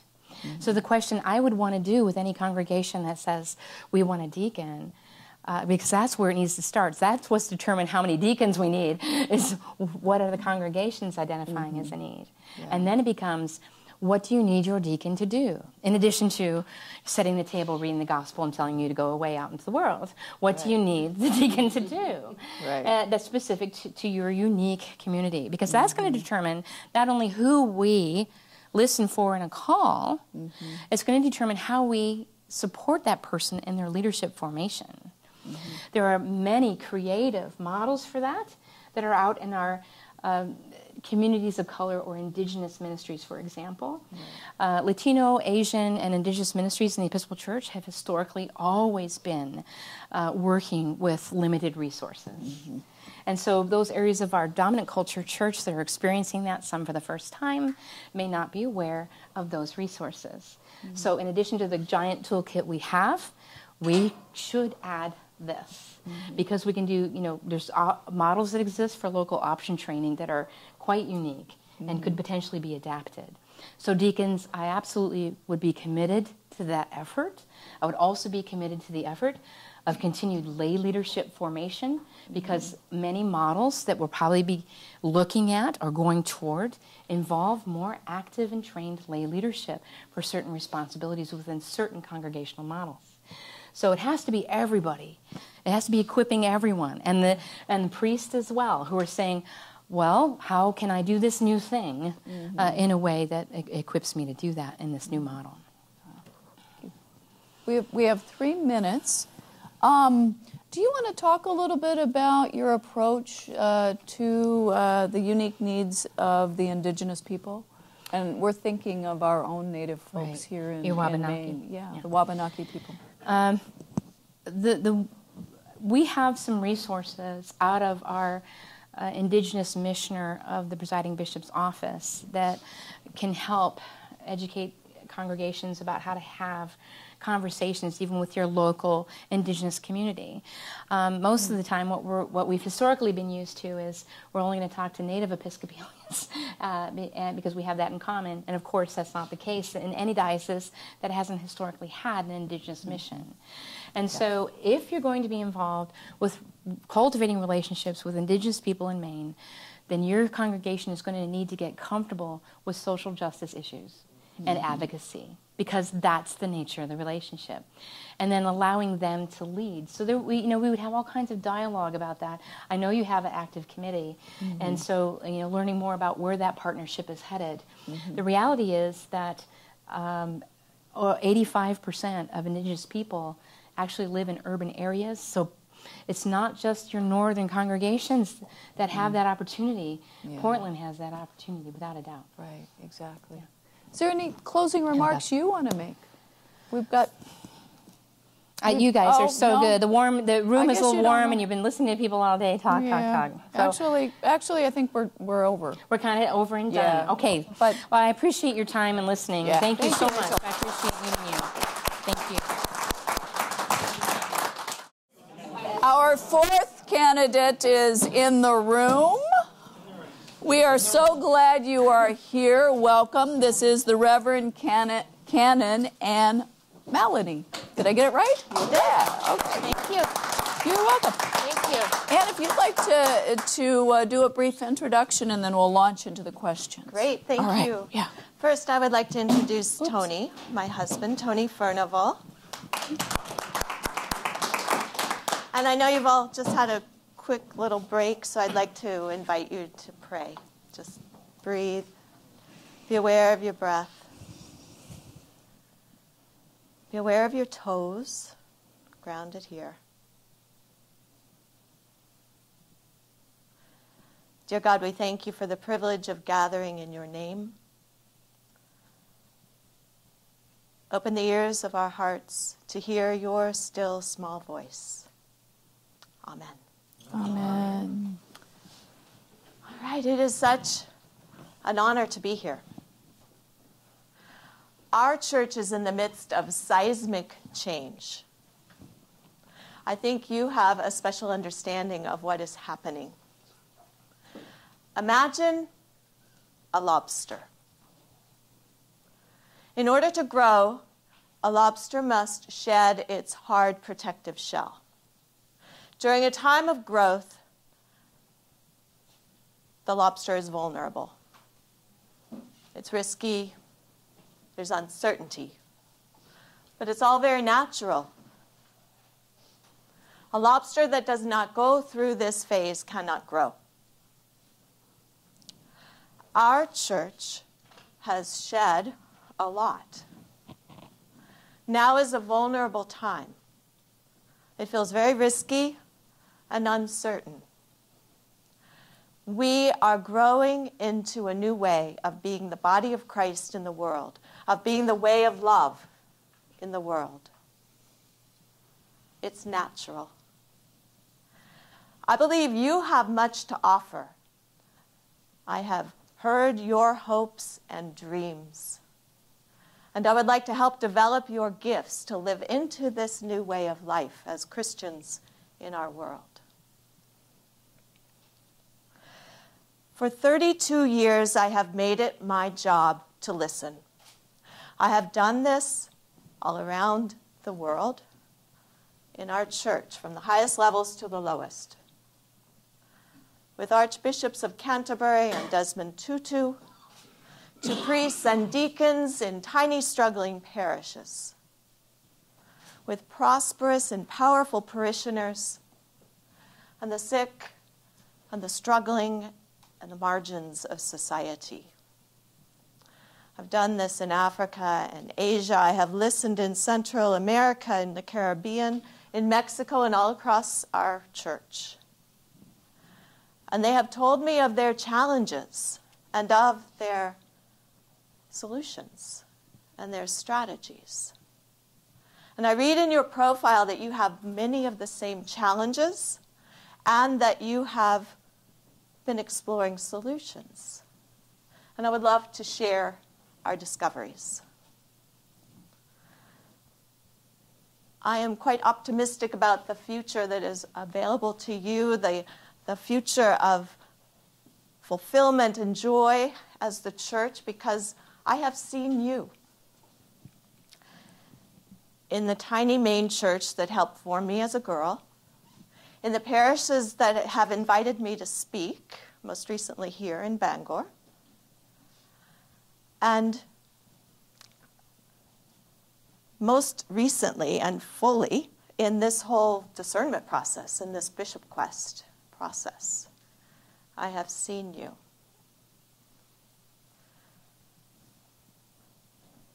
I would like to help connect you in this internet age of ours with other people who are also doing really exciting ministries. Here's how we'll do it.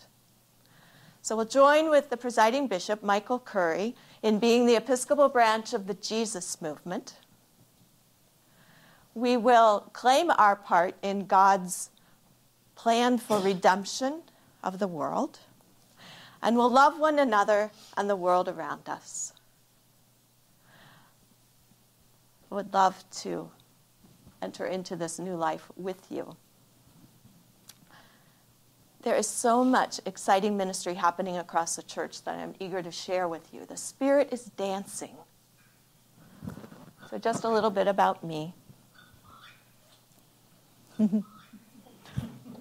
I like birds. I was going to say, dancing and chirping. So I am a Christian. I am a priest. I'm a wife. I'm a sister. I am the mother of an Airedale Terrier who would like to be the canine to the ordinary.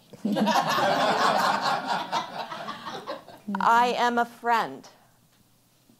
I'm a native Kansan who has served in 4 different dioceses in a variety of ministries. I am flexible and adaptable. I can hold my own at the table with executives, and I am a pastor to the core.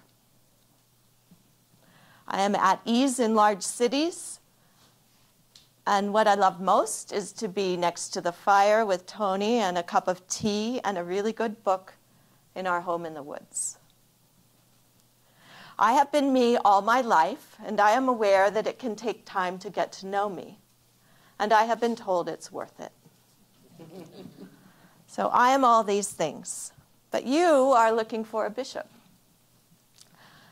As your bishop, everything that I have been, everything that I have done, everything that I am will come together.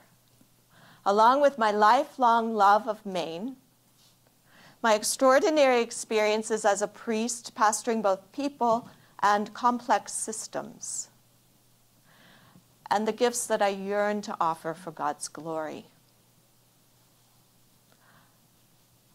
I would love to help you enter into the new phase of being the body of Christ in our world. Come, let us dance with the Spirit. And now some questions. We have some great questions for you, actually. I'm not even quite sure where to start. I'm going to actually start with the Indigenous question.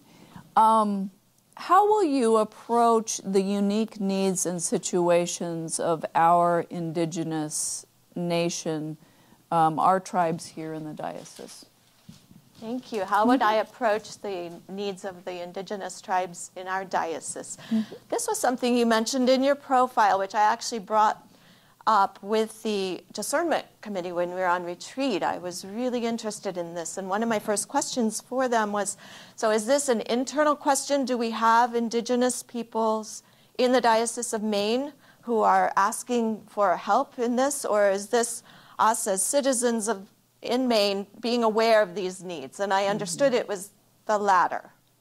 So what I then learned more about was where this whole ministry came from and the Social Justice Committee. So it's a very important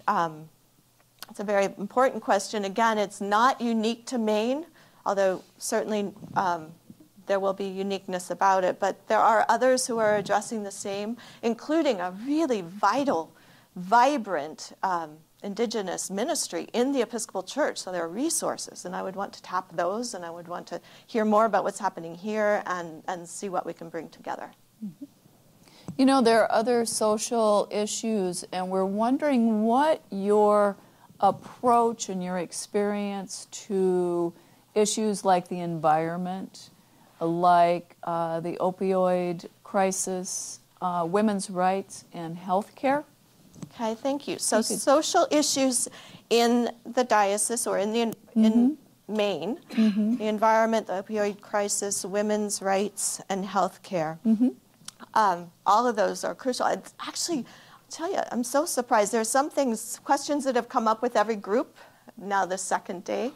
This is the first time anyone's mentioned the opioid crisis. I thought it would be much more. I want to hear how you're addressing that. I know that's a factor here. All of these social issues are connected to our commitment as Christians that we express in our baptismal covenant. We respect the dignity of every human being, and we seek justice. We have to start at home and make sure that we are living our lives in such a way that we are not taking away from the well-being of others, that we're actually adding to the well-being of others, and that includes creation. And so I'm thrilled that in this diocese there is a great commitment to this. As the bishop, I would see a primary responsibility of mine to be supportive of what is happening at the local level. And so I would want to learn more about across the diocese, where are these issues, how are the faith communities addressing them, how can I support you in that. In all of my ministries, and I would bring it into as bishop as well, I know I'm doing what I'm called to do if you flourish. So that would include being able to address these important issues. Mm-hmm. So, based on geographic trends, by the end of the 10th bishop's episcopate, which would be yours, the Episcopal Church in the Diocese of Maine will look a lot different than we do today. Are you prepared to lead us to a new way of being church that we can't yet even imagine? Well, that question totally anticipated my opening statement. I know.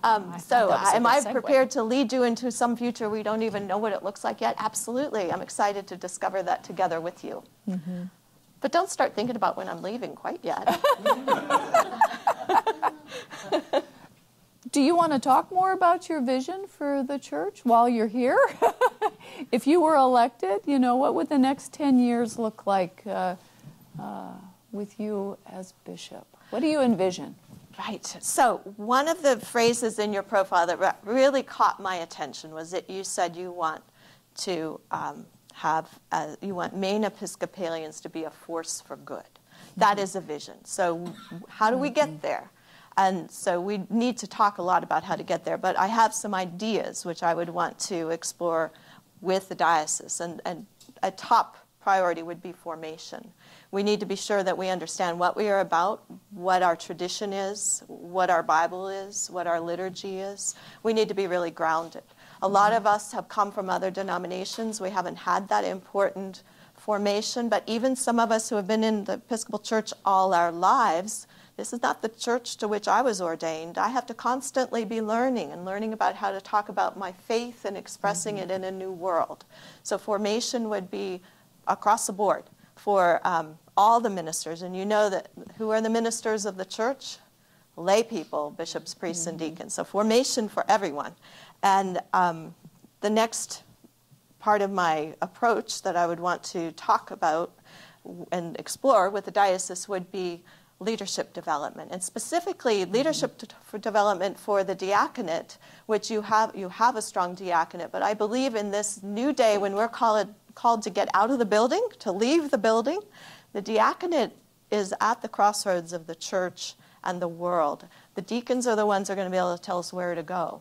They are the icon of the service to which we're being called. So leadership development among the deacons and among the youth, because I believe that if we are a vibrant church that's really making a difference in the world, if we are being a force for good, we will attract, it will be magnetic for all generations, but we need to be intentional about leadership development among the youth so they can help us express what it is we're about and help us know how to go about it.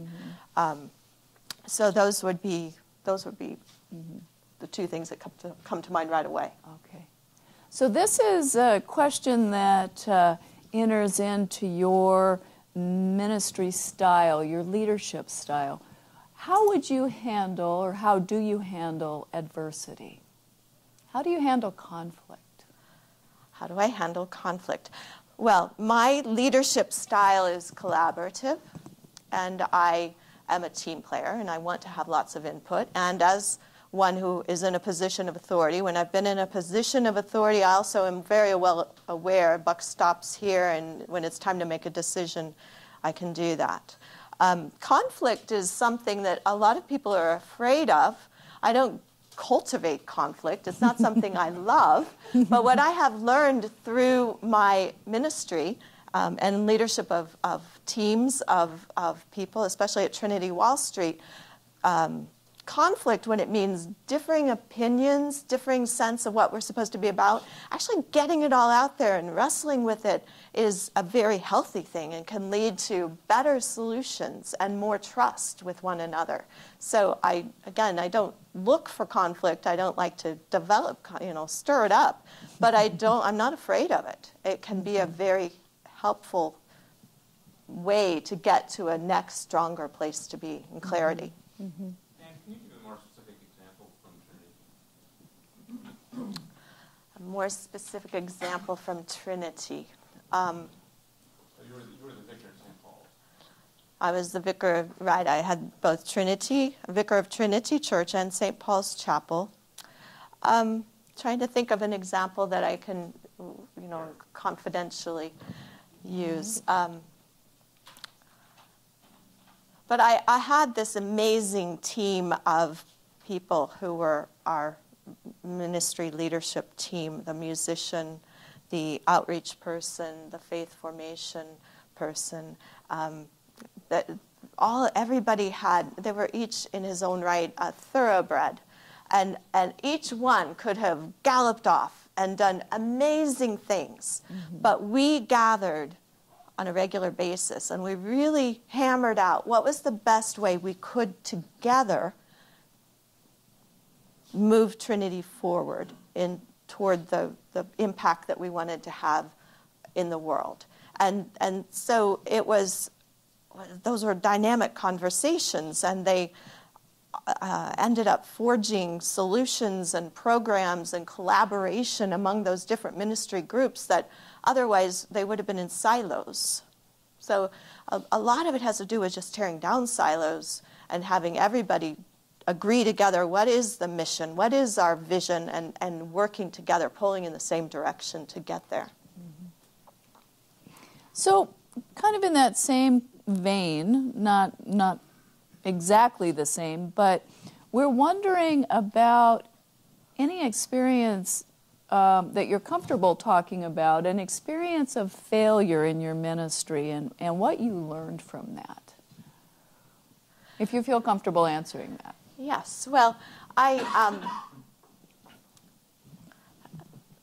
it's not a lack of comfort, it's just being able to choose.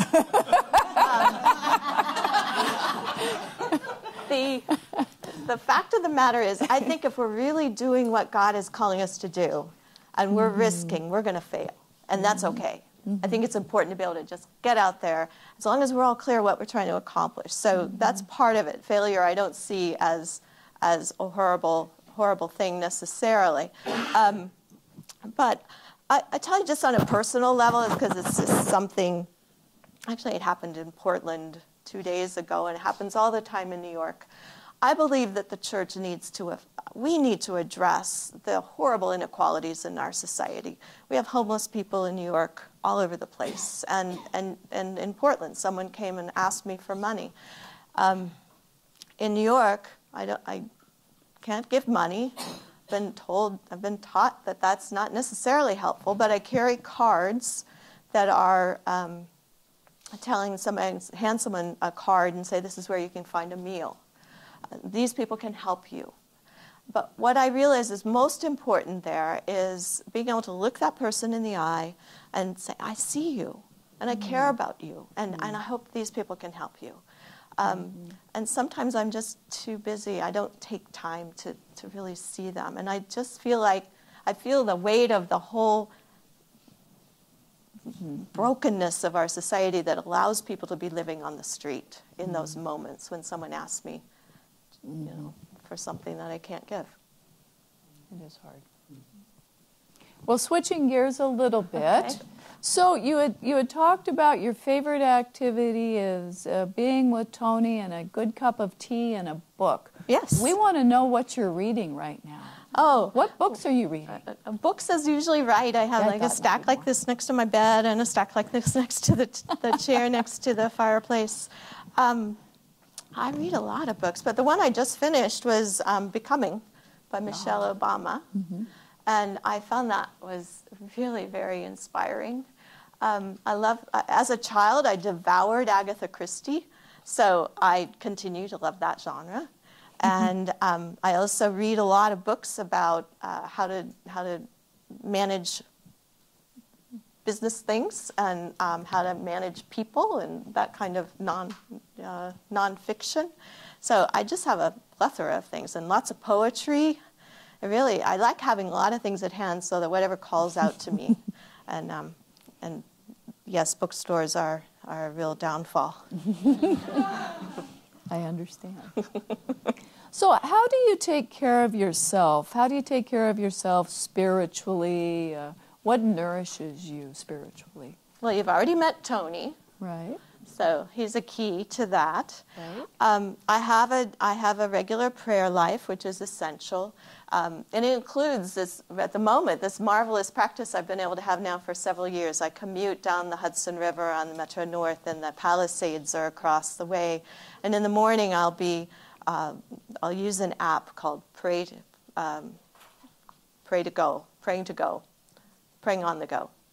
Pray as you go. Thank you. Thank you. I've used it for years. I suddenly blanked on it. Pray as you go. So it's this beautifully curated app that has lovely music and scripture reading, a little meditation, scripture reading, and it's just perfect for that time. I've also been doing the Good Book Club with others in the Episcopal Church, reading through the book of Romans and enjoying commentaries that I'm reading about that. I have a prayer at my desk that when I get in, before I even look, get the computer going, I stop and I pray. And it basically is asking God to bless everything that happens in the office that day, and that I might bring joy to everyone with whom I encounter. And it just kind of sets me, reminds me of what I am about. I do lots of journaling, and that's very important. Walking that Airedale in the woods is another important spiritual practice. And from time to time, I also jump in and do things like paint and draw. I'm in a painting class right now, an acrylic painting class, and that's just so different from my daily life that it's really a good spiritual rejiggering. Mm-hmm. So what is your understanding of the Holy Spirit? What is my understanding of the Holy we've got Spirit? really good questions. This is a great this is question. Like I'm telling you. Theologically, the Holy Spirit is the third person of the Trinity. Yeah. What I personally know, we can talk about God and say we know a lot about God.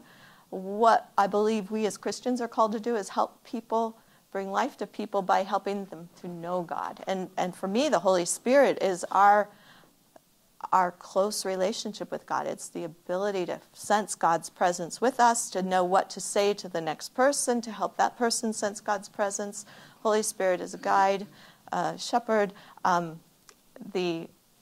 There's a medieval tapestry that has the word comforter, and the Holy Spirit is comforter, but in this tapestry, there's this prodding that's going on. It's not really, patting on the back. It's somebody who really prods us along. So the Holy Spirit is someone who's very much part of my life all the time.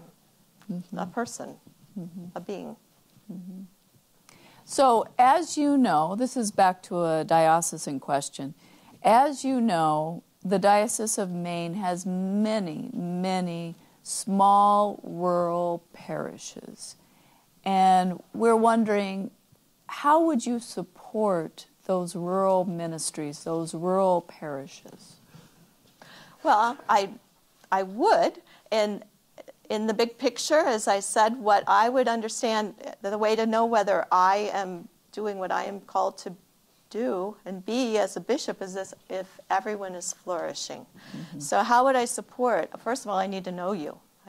I look forward to knowing you and loving you, and I need to know more about what you're doing and how to support you.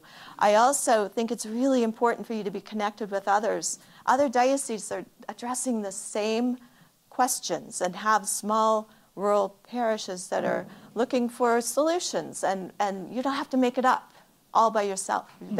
We can be in this network and maybe find some really creative solutions. There are so many exciting things happening. And then some of it just has to do with help do a little shift of thinking about what is possible. So I've been sharing an example of a parish that really caught my imagination when I heard about the fact that they had been central to their town. They were the little parish that had an endowment, and they were able to give grants to social services agencies in town, and their identity was benefactor, and they were known as the generous church in town that would help make these things happen. But they were aging, and their number was diminishing, and their endowment went down, and they no longer could do that. And they really lost a sense of who they were, and they were discouraged, and they were really depressed. So someone came in and challenged the congregation and first asked, how many of you during the week are involved in some kind of activity, some kind of organization that does good in our community? And almost everybody raised his or her hand. He said, okay, good, this is what we're going to do. Next week, I'm going to invite one of you to come and talk about what you do. And I'm going to invite you to bring somebody from that organization, and we're going to pray for you. And then the next week, we're going to have another person come, and we're going to have you bring colleagues from that work, and we're going to pray for you. And they did that for 6 weeks. So like the first week, somebody came and she volunteers as a Girl Scout leader, and she brought some of her Girl Scouts, and the parish prayed for them. And then the next week, maybe somebody who worked in the soup kitchen brought some colleagues from the soup kitchen, and they prayed for them. And the next week, maybe the Red Cross. And before they knew it, they had understood they were really making a difference in their community. And the other curious thing that happened was that some of those colleagues and friends whom they had brought for their special Sunday started coming. It's like, this is a really neat church. They really support their members and what they're doing in the community. And so they started to come, and their numbers increased, their sense of their role in the town increased, and actually their income increased, and they began to be able to make some of those grants again. But they never want to lose their sense of making their impact in their individual lives with their individual, that they were their resource. Mm-hmm. And so it's being able to share that kind of story that I think helps people understand there is hope and there are new ways of being that are really exciting. Mm-hmm. Very much so. Well, we have 2 minutes, so let's do the deacon question. I know you touched on it. I know you touched on it, but can you go into more depth about ways that you said you were very supportive of the diaconate. Can you talk about some concrete ways that you would actually support the deacons in the diocese? Well, yes, I need to learn more about the diaconate in the diocese now to know what the current reality is, to know how to build on that, to know who are the deacons, what is their current ministry, what do they need? That would be my first question. And then I would want to be sure that in the formation that we're doing, that formation I keep talking about, that we help people understand the different kinds of ministry that we have in the church, and that I would hope that people would begin to identify there might be a vocation to the diaconate in their lives or in their someone in their communities. And so a lot of teaching about it and raising up deacons and being able to help see how they are so crucial to this moving forward in service to the church as we get outside the building. Very good. All right. This is the big question. We want to know if you're a sports fan, and if you are, we need to know, are you a Patriots fan, a Red Sox fan, a Bruins fan, and a Celtics fan? Kansas Jayhawk fan? It's not on the list. Sorry.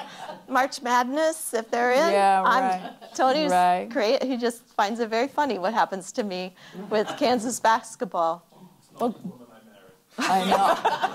So, basketball is big in Kansas, I understand. Yes, so that's my answer. Oh, there you go. And thank you so much. Thank you all. Thank you. Thank you. All right, we have the fifth and the final candidate. We're not quite ready. We're not quite ready. We're almost there, though. We're booking right along.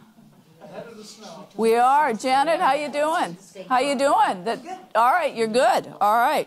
This, my friends, is the Reverend Canon Janet C. Waggoner.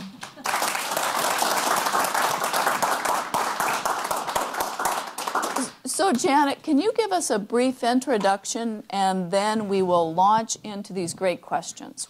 Just like yesterday, we've got really good questions for you. Just saying. The last room said they had the best questions. Oh, no. It's us. I would like to start by introducing to you my husband, Dr. Ed Waggoner. Hey, Ed. He is a theology professor and currently works at Bright Divinity School, which is a Disciples of Christ divinity school in Fort Worth, Texas. Some things about me that are not in the little pamphlets. Where to start?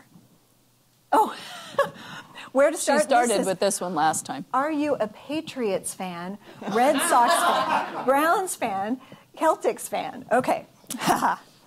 So I learned to enjoy football when I was the only girl in college on a Bible study leadership team with all guys and me. And on Sunday afternoons, if I wanted to have conversations, I needed to learn about football.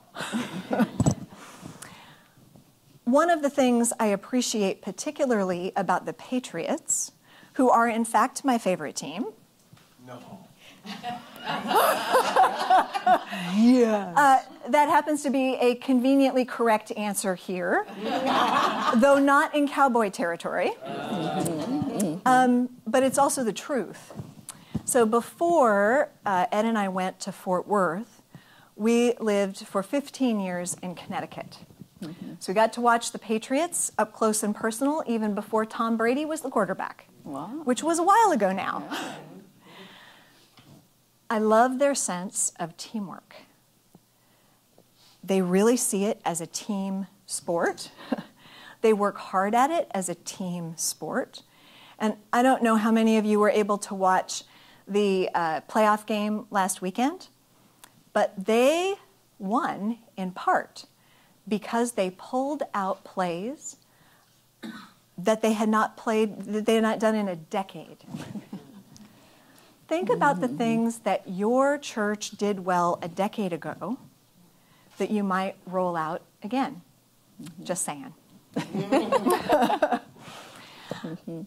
I very much enjoy music, all kinds of music. I love to sing.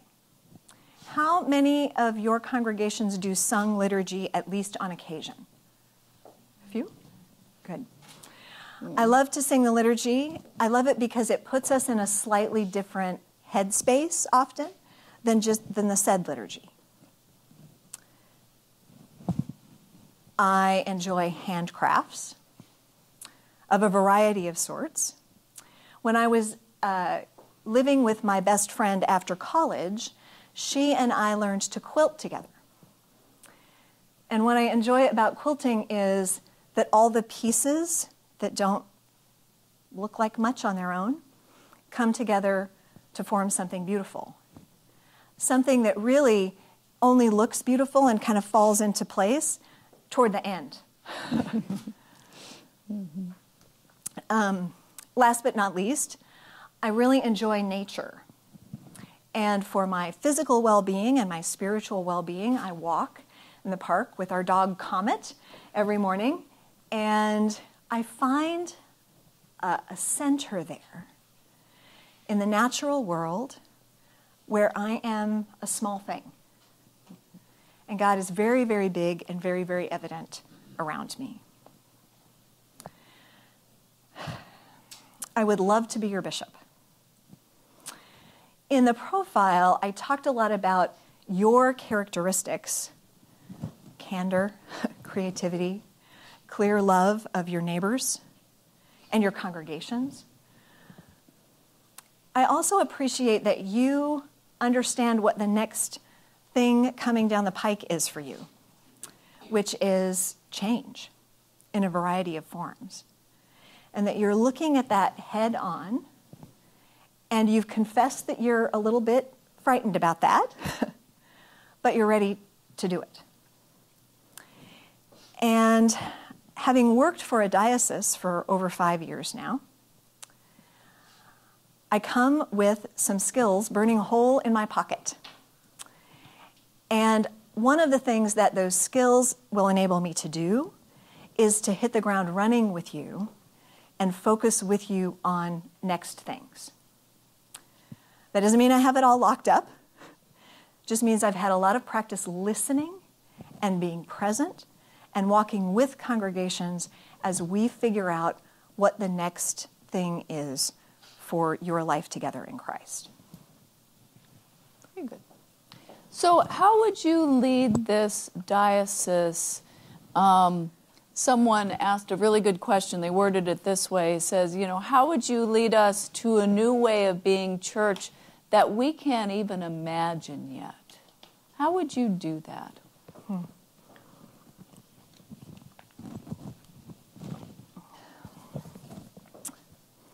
I know what the answer is not. It's a good starting point. It's a good starting point, Sarah says. The answer is not that I imagine it for you and tell you what it is. The answer to that question is to be with you as your bishop in your community. And I don't mean just your indoor congregational walls, but with you in your wider community. And listen with your neighbors to the voice of the Holy Spirit. Sometimes hearing the voice of the Holy Spirit happens pretty quickly, and sometimes it doesn't. And so sticking with that conversation, being willing to shift our vantage point when the perspective that we're looking at that question from isn't working, is a huge part of imagining what God has in mind. One other thing I would say about that, we also put ourselves in a good place to hear what God has in mind when we continue to be faithful to the things that we know God has called us to do. To worship, to scripture, to prayer, to fellowship. When we do those things together, and alone in our own prayer closet, right?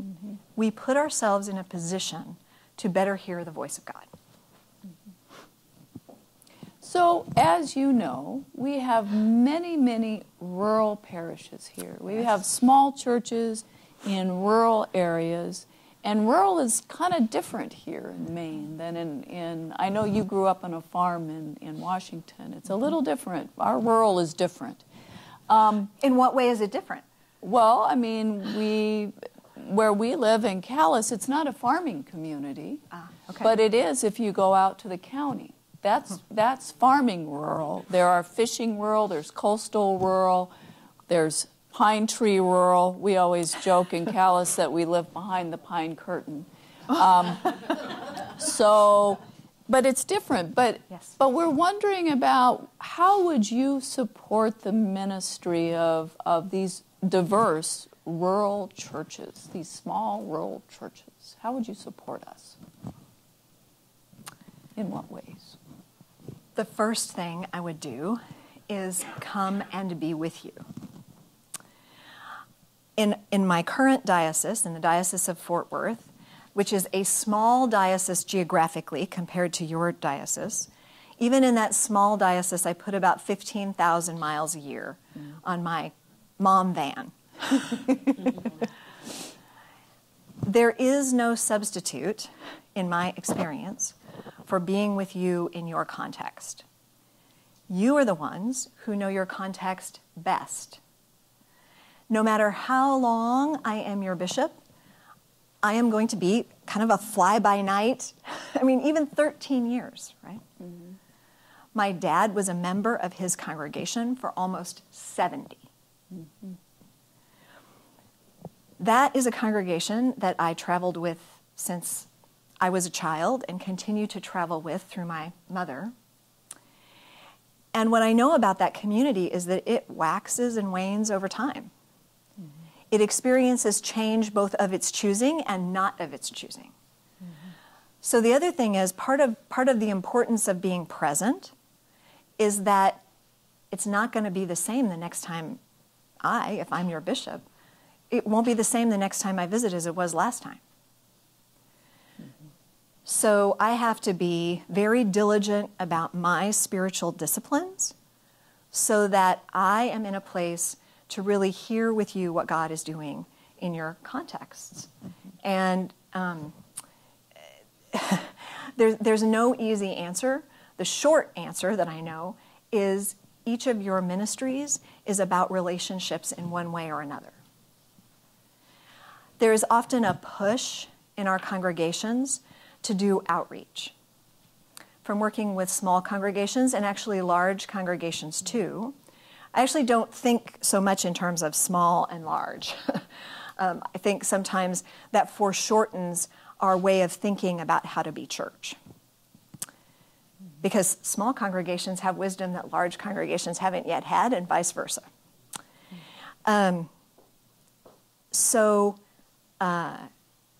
Where was I going with that? I'm not quite sure. Small churches. Mission and outreach.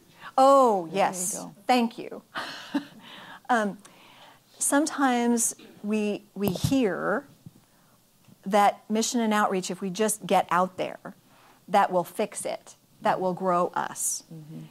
And I think connection with our community in a variety of ways and faithfulness to the gospel call to be present with and to feed the poor, to house the homeless, all of those outside things are important, and we will struggle to do them if we don't have our own internal houses in order, our own spiritual lives, and our own worshiping communities.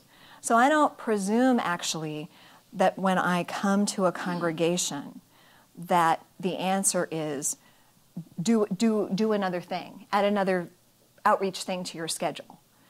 Community life is, in my experience, way more complex than that. Mm-hmm. This is true. So speaking of communities, how will you approach the unique needs and situations of the indigenous community, our native neighbors here in Maine? I grew up literally across the road from the Yakima Nation housing area, just outside of Goldendale, Washington. And I am ashamed to say that when I was a child, the school district, our town, sent a separate bus for the Native American kids. Fortunately, we as a society are waking up to the reality that we have an opportunity to right some wrongs. We as Christians have a gospel call, I believe, to right some wrongs.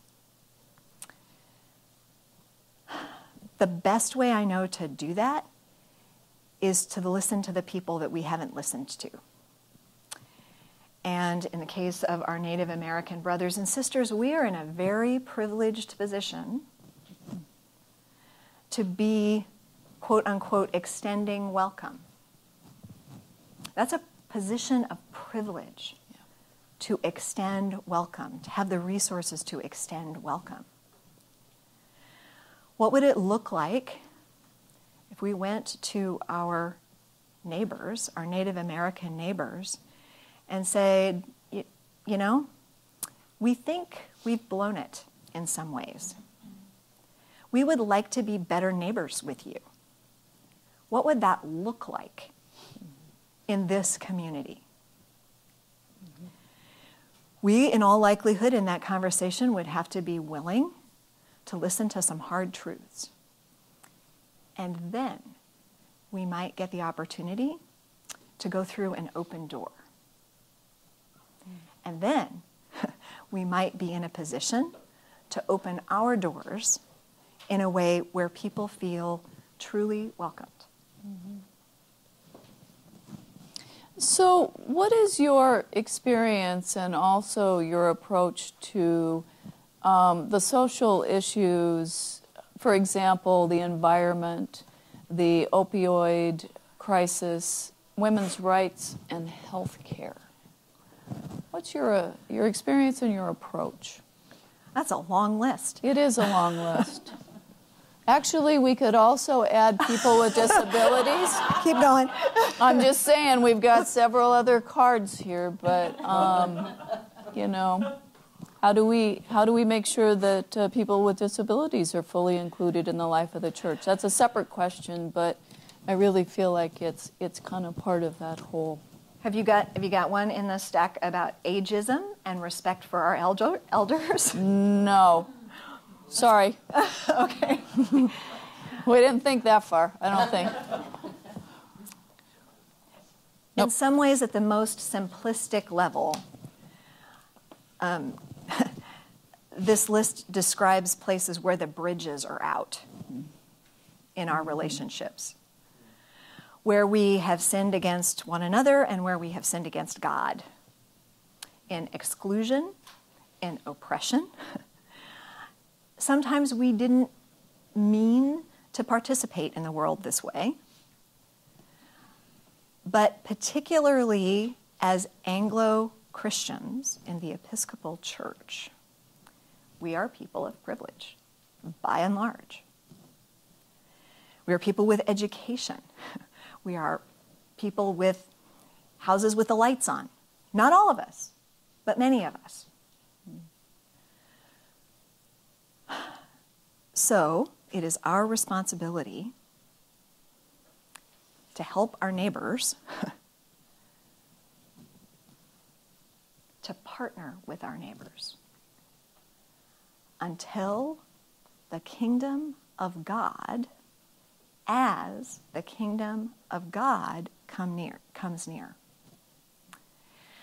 And that looks like doing justice, loving mercy, and walking humbly. And in each of these issues, like the issue with our, the question that was raised about our Native American brothers and sisters, what I am told by my neighbor when I ask is that I probably have some things to learn, and then I need to risk changing my behavior, doing something new. It is a risk. That's why some of these bridges are still out. It is not easy to do. But by the power and grace of God, not on our own strength, but by the power and grace of God, we have been gifted with the resources, and by resources I primarily mean the love to make a difference in the world, in each of these things. It's a long journey, not an easy journey, but the life to which we are called as followers of Jesus Christ. Mm-hmm. So, Janet, how do you take care of yourself spiritually? What feeds you? I know walking the dog does. You told us that. Walking the dog. Walking the dog. What else you got in your toolbox? What have I got in my toolbox? Really, disciplines developed over time. Yeah. And disciplines that are new.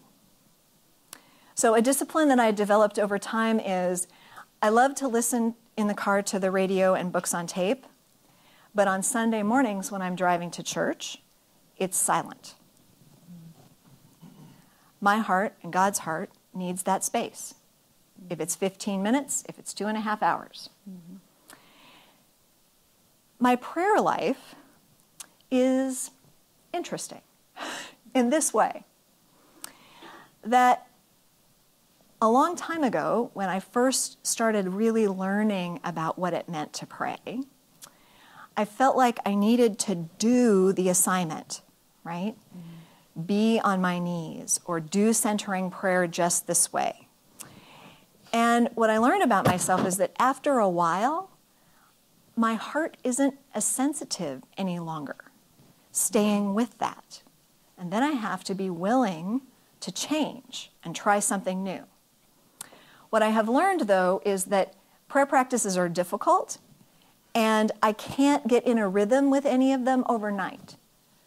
So the deal between me and God is 6 weeks. If I take on a new prayer practice, whether it's Lectio Divina or centering prayer or whatever, I have to give it 6 weeks. Usually, that prayer practice lasts for longer than 6 weeks. It lasts for a season, which is time indeterminate. And yeah, and then I'm fed by that prayer practice, by dialogue with God in that prayer practice for a season. And then my life changes.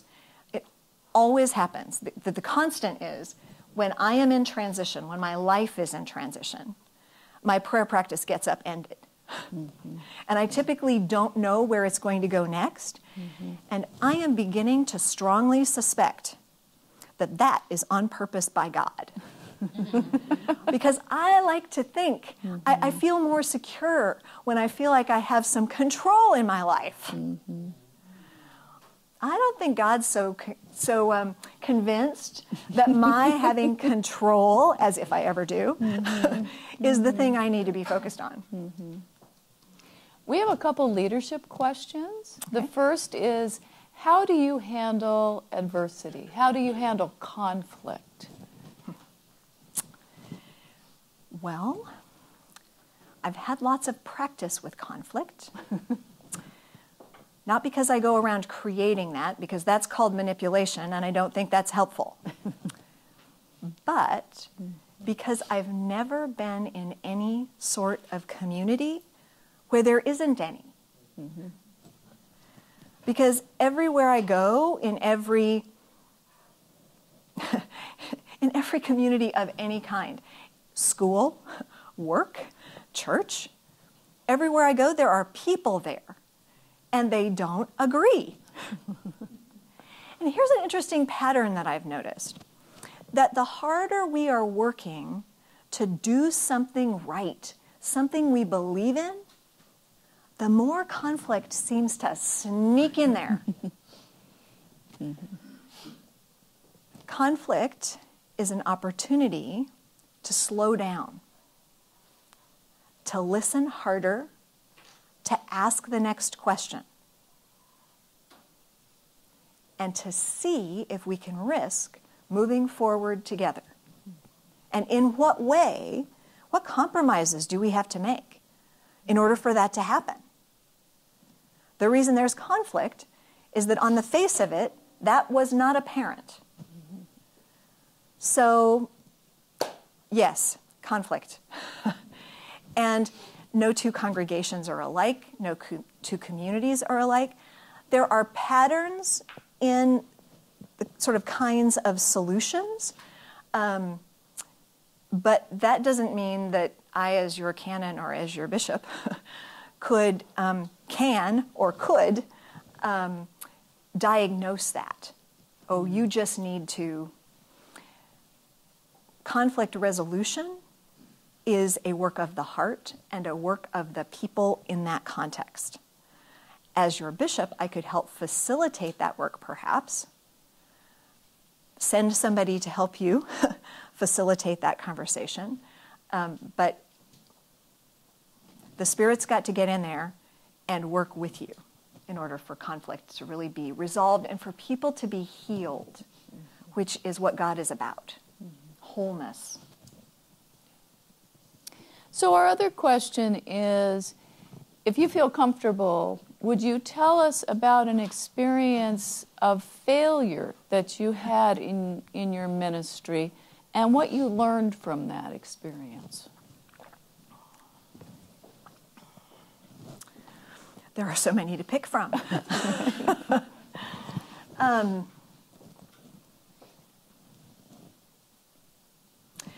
going to tell you a story that I haven't told anywhere else because it just came to me. You know how that happens? I had been an assistant rector for maybe a week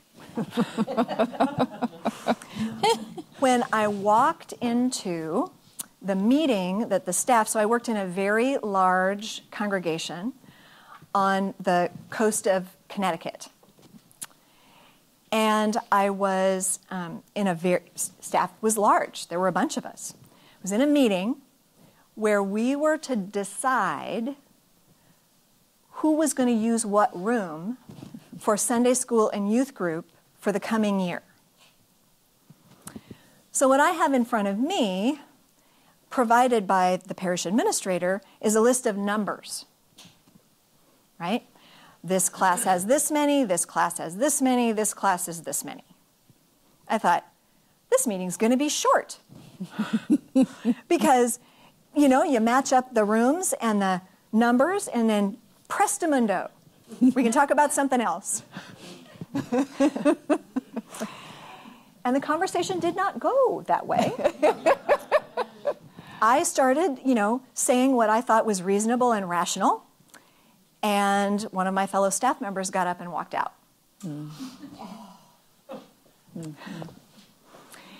After that conversation, perhaps maybe even instead of that conversation, because the conversation didn't last after that, my rector took me aside and said, here's what you clearly don't know. Space is about power. And you, as the junior person, have walked in here and basically said, I need the largest spaces. And that is entirely logical and emotionally completely devastating. You've got to figure out how to work with people and to be sensitive to the nuances of not just what is logical or what should work, but of what people are feeling in their hearts. And guess what? You can't guess. So you're going to have to ask. When you see that look on people's faces, like, you know, you're going to have to ask, what is that about? Because they may not tell you. Right. What is that about? You look disappointed. You look angry. I sense you're frustrated. If people aren't, they'll tell you. That's what I learned. I'm not frustrated. I'm sad because somebody in my family died and I am here rather than dealing with that. Oh, okay. That changes the conversation.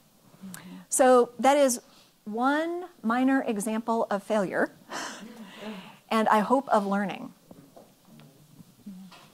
How much time are we doing? 2 minutes? Okay. Okay, so what are your ideas about reaching out to folks who are unchurched or who have never experienced church before? What are your ideas about that? What ideas do you have or your experience with that maybe?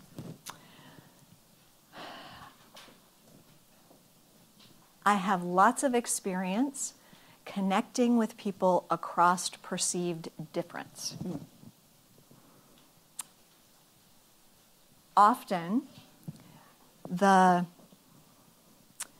opportunity is to figure out what language my dialogue partner is speaking and to figure out how my experience, my passion, my love for Jesus connects with the language that person speaks. That can be challenging because I don't think it is that people don't have any faith. I don't think it is that people are just not longing for love, that they're not longing to be part of a Christian community. It often is that they haven't felt invited into a relationship and a dialogue that they feel safe in, that they recognize as being something they want to be a part of. As a leader in a Christian denomination, I have to figure out what language people are speaking and speak that language. That, by the way, is why I think Bishop Curry and the Jesus movement have been so successful. Not everywhere, but in many places we have not yet touched. Yeah. Loving, liberating, life-giving. Different language than what we're used to. Different response. Not only by people in local communities, by the world.